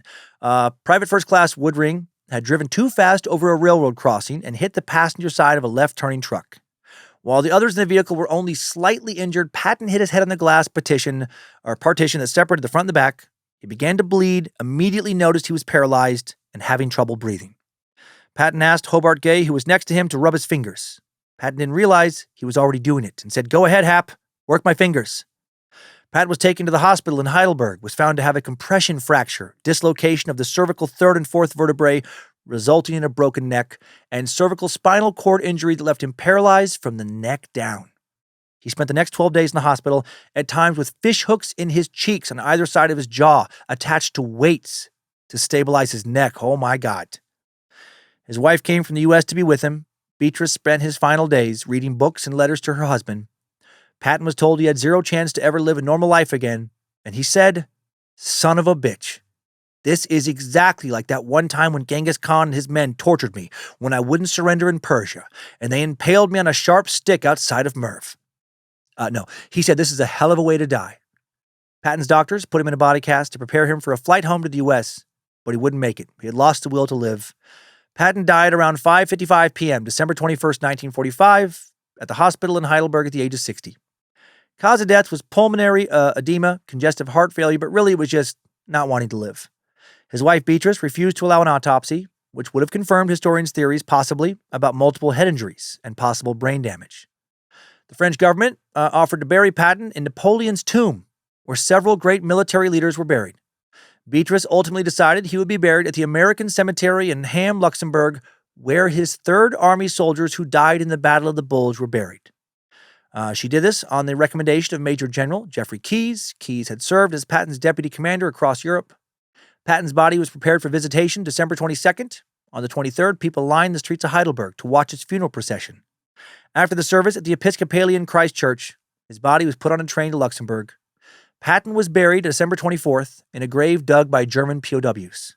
A group of rabbis wearing concentration camp uniforms prayed over Patton's grave. A reporter asked why they would do that when Patton was a known anti-Semite.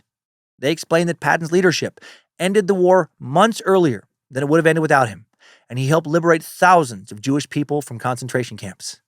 The sheer volume of cemetery visitors in the coming days and weeks unintentionally destroyed cemetery grounds while walking to Patton's grave in the back corner, so workers moved his grave to the front of the cemetery, surrounded it with patio stones and a chain-link fence. Patton's cemetery cross faces the other soldiers buried in the cemetery, facing the men he had led in battle. That's powerful. And now let's get out of here. Good job, soldier. You made it back. Barely.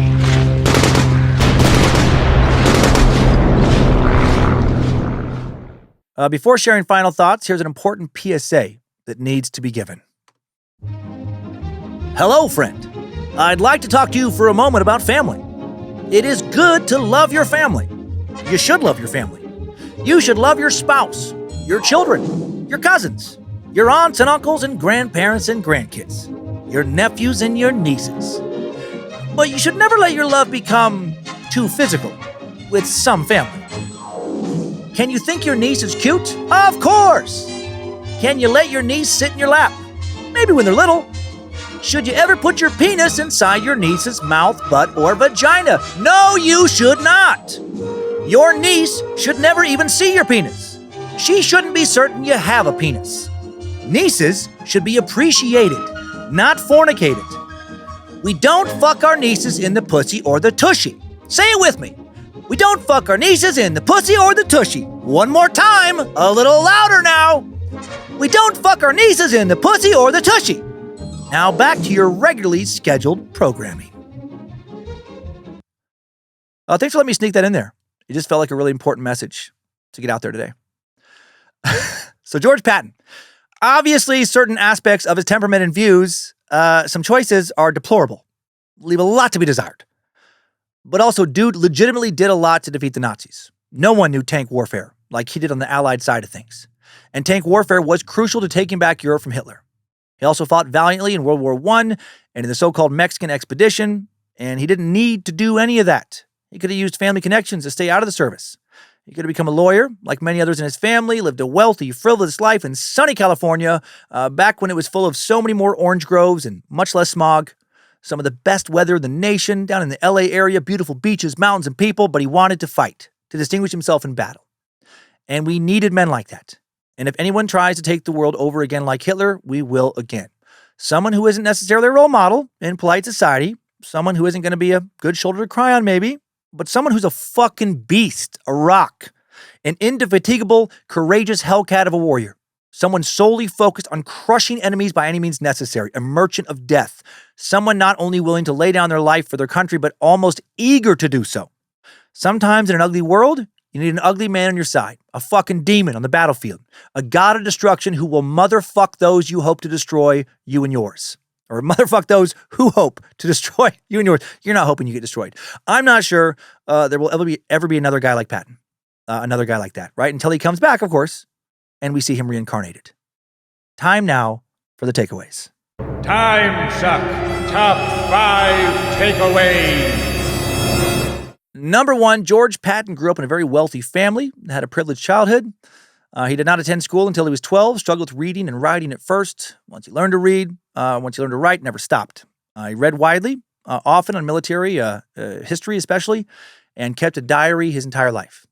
Number 2, Patton started his military career in the cavalry, but then learned about tank warfare during the First World War. He became an expert on strategic tank combat. In Europe, he helped establish the American Tank School, and at the start of World War II, Patton led fake combat scenarios for American soldiers preparing for deployment. Number 3, Patton's greatest triumph was his leadership in the relief of the 101st Airborne Division during the Battle of the Bulge. Anticipating that his Third Army would be mobilized, Patton made plans to dispatch soldiers quickly and effectively, was already prepared when Eisenhower called on him to do just that. The Third Army arrived days later to provide relief, and then rapidly covered ground in Germany, only stopping when Patton was forced to by his superiors. Number 4, George Patton did not die in combat as he expected and hoped he would. Instead, his death resulted from a freak car accident right after World War II. Patton was the only one seriously injured, and those injuries were devastating. He suffered complete paralysis from the neck down, was told he would never be able to live a normal life, died 12 days later at a German hospital, which I imagine is what he wanted. And number 5, new info, Patton's poetry. In addition to keeping a journal, Patton wrote military-inspired poems all his life. For example, in 1944, he wrote a rhyme about pressuring the enemy. For in war, just as in loving, you must always keep on shoving, or you will never get your reward. For if you're dilatory in the search for lust and glory, you are up shit creek, and that's the truth, O Lord. It feels like a poem that you could find written on the door of a toilet stall. According to the site All Poetry, Patton's poetic style reflects his direct and forceful personality. He favored traditional forms and clear language, eschewing ambiguity or sentimentality. His poems often explore themes of courage, duty, and the harsh realities of combat. While not widely published during his lifetime, his collected works provide a fascinating counterpart to his military achievements. One of Patton's most well-known poems, Through a Glass Darkly, explored his beliefs on Christianity and reincarnation. It was written in September of 1922 when he was 36. It is not of the bathroom stall variety. Let's hear it. Through the travail of the ages, midst the pomp and toil of war, have I fought and strove and perished countless times upon this star. In the form of many people in all panoplies of time, have I seen the luring vision of the victory made sublime. I have battled for fresh mammoth. I have warred for pastures new. I have listed to the whispers when the race trek instinct grew. I have known the call to battle in each changeless, changing shape, from the high-souled voice of conscience to the beastly lust for rape. I have sinned and I have suffered, played the hero in the knave, fought for belly, shame, or country, and for each have found a grave. I cannot name my battles, for the visions are not clear. Yet I see the twisted faces, and I feel the rending spear.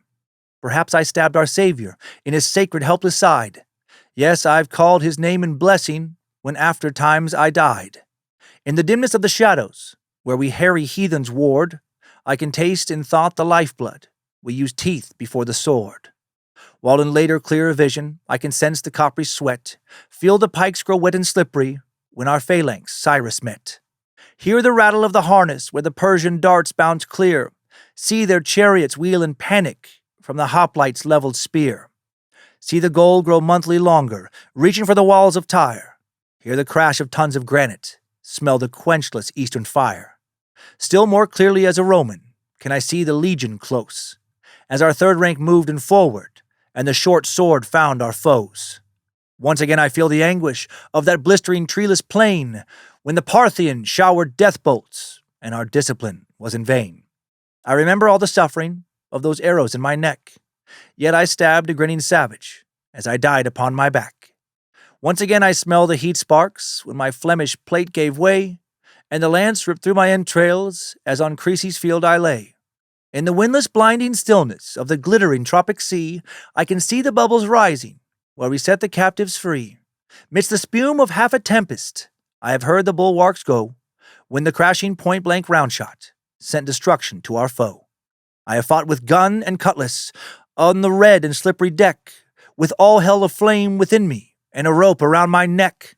And still later as a general have I galloped with Marat, when we laughed at death in numbers, trusting in the Emperor's star, till at last our star faded, and we shouted to our doom, where the sunken road of Ohain closed us in its quivering gloom. So but now with tanks a-clatter have I waddled on the foe, belching death at 20 paces by the star shell's ghastly glow. So as though a glass and darkly, the age-long strife I see, where I fought in many guises, many names, but always me. And I see not in my blindness what the objects were I wrought, but as God rules o'er our bickerings, it was through his will I fought. So forever in the future shall I battle as of yore, dying to be born a fighter, but to die again, once more. Timesuck Top 5 Takeaways. Ooh-wee! Old blood and guts. The life and war of General Patton has been sucked. Thank you to the Bad Magic Productions team, helping making Timesuck. Happy birthday again to Queen of Bad Magic, Lindsay Cummins. Thanks to Logan Keith, helping to publish this episode, designing merch for the store at badmagicproductions.com. Thank you to Olivia Lee for her initial research. Thanks to the All-Seeing Eyes, moderating the Cult of the Curious private Facebook page and the Mod Squad, making sure Discord keeps running smooth, and everybody over on the Timesuck and Bad Magic subreddits. And now let's head on over to this week's Timesucker updates. Updates? Get your Timesucker updates. Our first update, sent into Bojangles at timesuckpodcast.com this week, comes from Theatrical Sack Joe, last name redacted, who wrote in with the subject line of Celebrity Stalker Story. Hey Dan, I messaged you before about how Amway was very culty, the theater I work at, and I have another story for you that was brought to mind thanks to the episode about Selena. Also, due to the nature of this email, it's probably a safe idea to redact the actual names mentioned below. Yes, I did that. Thank you. We had a resident artist at our theater for a few years, and she had a few stalkers we would look out for whenever she was at our theater. But there was only one that really took the cake. There was a fan of hers that made a lot of weird statements about her on social media, and then made a comment at a meet and greet that made her and her security uncomfortable, but they didn't want to ban him because he wasn't violent, just weird. Want to know how fucking weird this guy is? This guy literally thinks he is the reincarnation of both Zeus and Jesus Christ at the same time. And would post on Instagram at least 20 times a day, and these posts were always one of three different things. One, posts about how he is secretly married to the aforementioned artist. Oh my God. 2, threats to sue anyone using the name Zeus in any way, shape, or form. 3, his batshit interpretations of scripture and how it proves that he is the reincarnation of Jesus and or Zeus. The only reason I know all this was because I had to scrub his social media for pictures of him so my coworkers and security knew who we were looking for. The day he actually showed up made for an interesting night with me. For me, I spotted him as he tried to enter the venue. I checked his backpack. It had at least 12 different pill bottles for antipsychotics and pictures of the artist printed onto regular printer paper. I really wanted to deny his entry to the venue, but I was overridden by the artist's security and was told he can enter the venue, but if he tried anything, we can kick him out. Guess how long it took him to try to rush the stage? About 2 minutes. About 2 minutes into the first song, he got up from his seat, went into the aisle like he was about to go to the bar or bathroom, but instead went straight for the stage, where it had 3 guys already waiting for him. We literally carried him out by his hands and feet and threw him out the side door, and the artist had no idea it even happened, because we cared about her safety more than her own security did, I guess?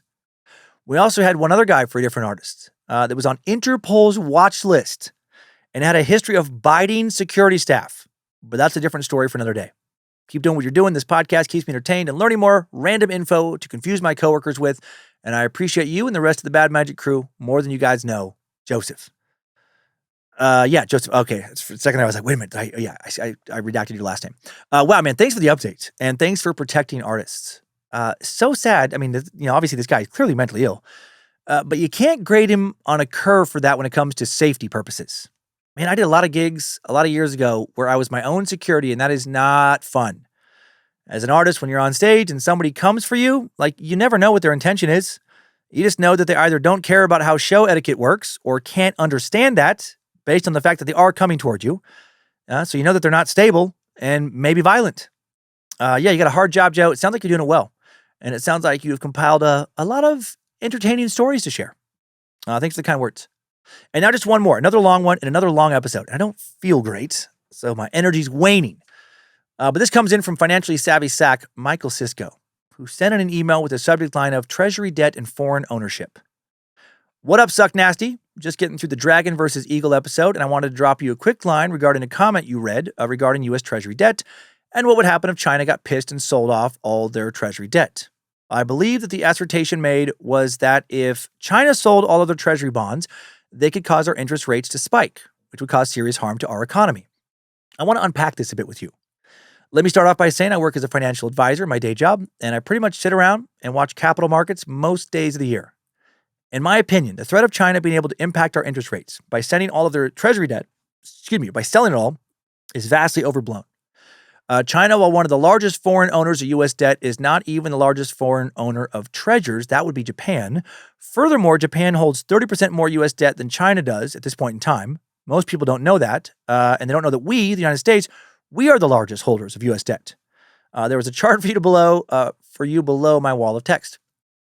So as you can see from Reuters, by far and away, the largest holder of U.S. debt is us. 76% of U.S. debt is owned by the United States in some way, shape, or form.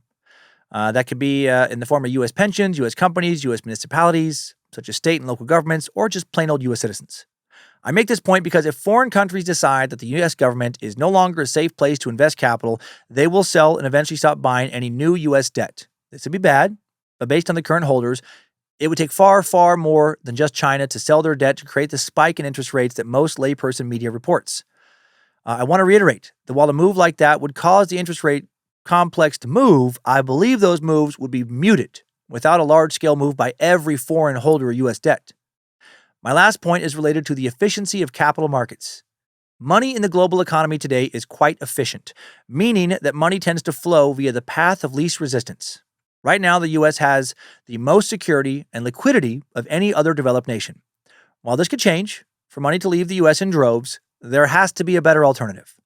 When you compare interest rates of other developed nations' sovereign debt to that of the U.S., most are unattractive relative to the rates offered here. The point being, there must be a more attractive alternative for this outcome to happen. Should China become the sole superpower and overtake the U.S., other countries still would not buy the debt of China due to the risk that the Chinese could just stop paying interest or cancel the debt entirely, because the rule of law in China is the rule of the CCP, and most investors won't want to risk losing assets due to the capricious nature of a foreign government, especially an authoritarian one. There are so many facets to economic discussions. So many of those facets change rapidly, and capital markets are fundamentally driven by two emotions: fear and greed. The news and stories surrounding capital markets also tend to be driven by these two basic emotions. The stories of what could happen with our debt in this country are certainly scary, but this particular fear is overblown to me. I wish that we could talk more about who is being harmed by our reckless spending, though. Our government is harming us, period, point blank. If we don't change our path with regards to taxation and spending, this will end badly. But the bad ending is going to be the 76% of Treasury bond holders, which is us, will see a massive decline in asset values because in the world of bonds, if interest rates go up, then the value of existing bonds goes down. State pensions, which are funded with Treasury bonds, will become insolvent.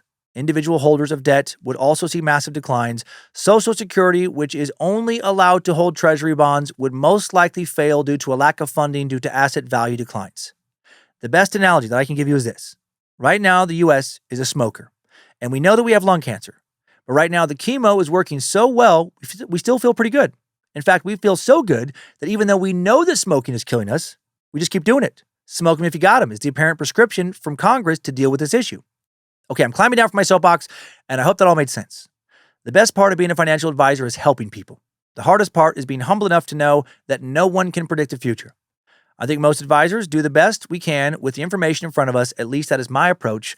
Any number of things can and will happen that will shape our future, but I hope that as a country, we can see how we are harming ourselves and make better policy decisions to ensure that future generations are not having to learn Mandarin unless they want to because they value other cultures and are not jingoistic assholes like so many of us are today. Love what you do. Go see Fish next time they play a show near you, and keep on sucking. Your loyal financial space lizard, Mike. Man, Mike, thanks for being a space lizard, and thanks for sharing your financial acumen with us all. I love when one of you takes the time to freely share your area of expertise like that. And I bet your clients love you. Yeah, your message, well, it doesn't help me with my fear of what's happening with Social Security. It does make me feel better about China. It's like, oh yeah, they're not as stable, not as trustworthy, and people are going to be more reluctant to invest in them that way. And they have, like a huge debt themselves. And yes, I hope they figure a lot of stuff out. Because America has so much to offer, so many hardworking, good people, so much valuable natural resources from farmland to oil fields to rare mineral deposits, clean water, and more. Right? If properly managed, we have plenty to take care of us all. But greed and fear mongering. Hey, thanks again for the messages, everybody. Hopefully the next subject or two won't have quite as much to unpack, and I can sneak in more messages. I only have so much energy to keep a solo presentation going for so many hours. Thanks, time suckers. I needed that. We all did. Thanks for listening to another Bad Magic Productions podcast. Be sure and rate and review Timesuck if you haven't already. Don't fuck your niece this week. And keep on sucking.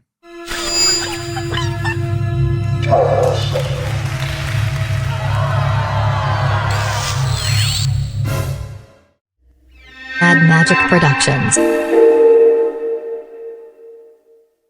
And now let's end on a little more Patton strangeness. For years, Patton's daughters had to memorize a poem each week. Patton called it a brain exercise. Later, he would pay them 10 cents a page to read items of his choosing, such as Plutarch's Lives. Ruth Ellen also memorized one of her father's poems, and she recited the following to her class in grade school. I am no callow Christian, no pus-paunched prelate. I hope not for salvation, nor fear the day I'll die. And wantonness of appetite in women, wine, and war, and fire and blood and rapine, in these my pleasures are. I love the smell of horse dung, the sight of corpse-strewn mud, the sound of steel on armor, the feel of clotting blood. The women I have ravished, the infants I have slain, the priests and nuns I've roasted, they haunt me not again. Priests talk of soul's salvation and shining lights afar, but give me a harlot's laughter and the battle flash of war. Priests talk of soul's damnation, the white-hot pits of hell. I hear more wounds that fester and gape and rot and smell. Then here's to blood and blasphemy, and here's to whores and drink. In life you know you're living, in death we only stink. That's fucking crazy that she read that in school.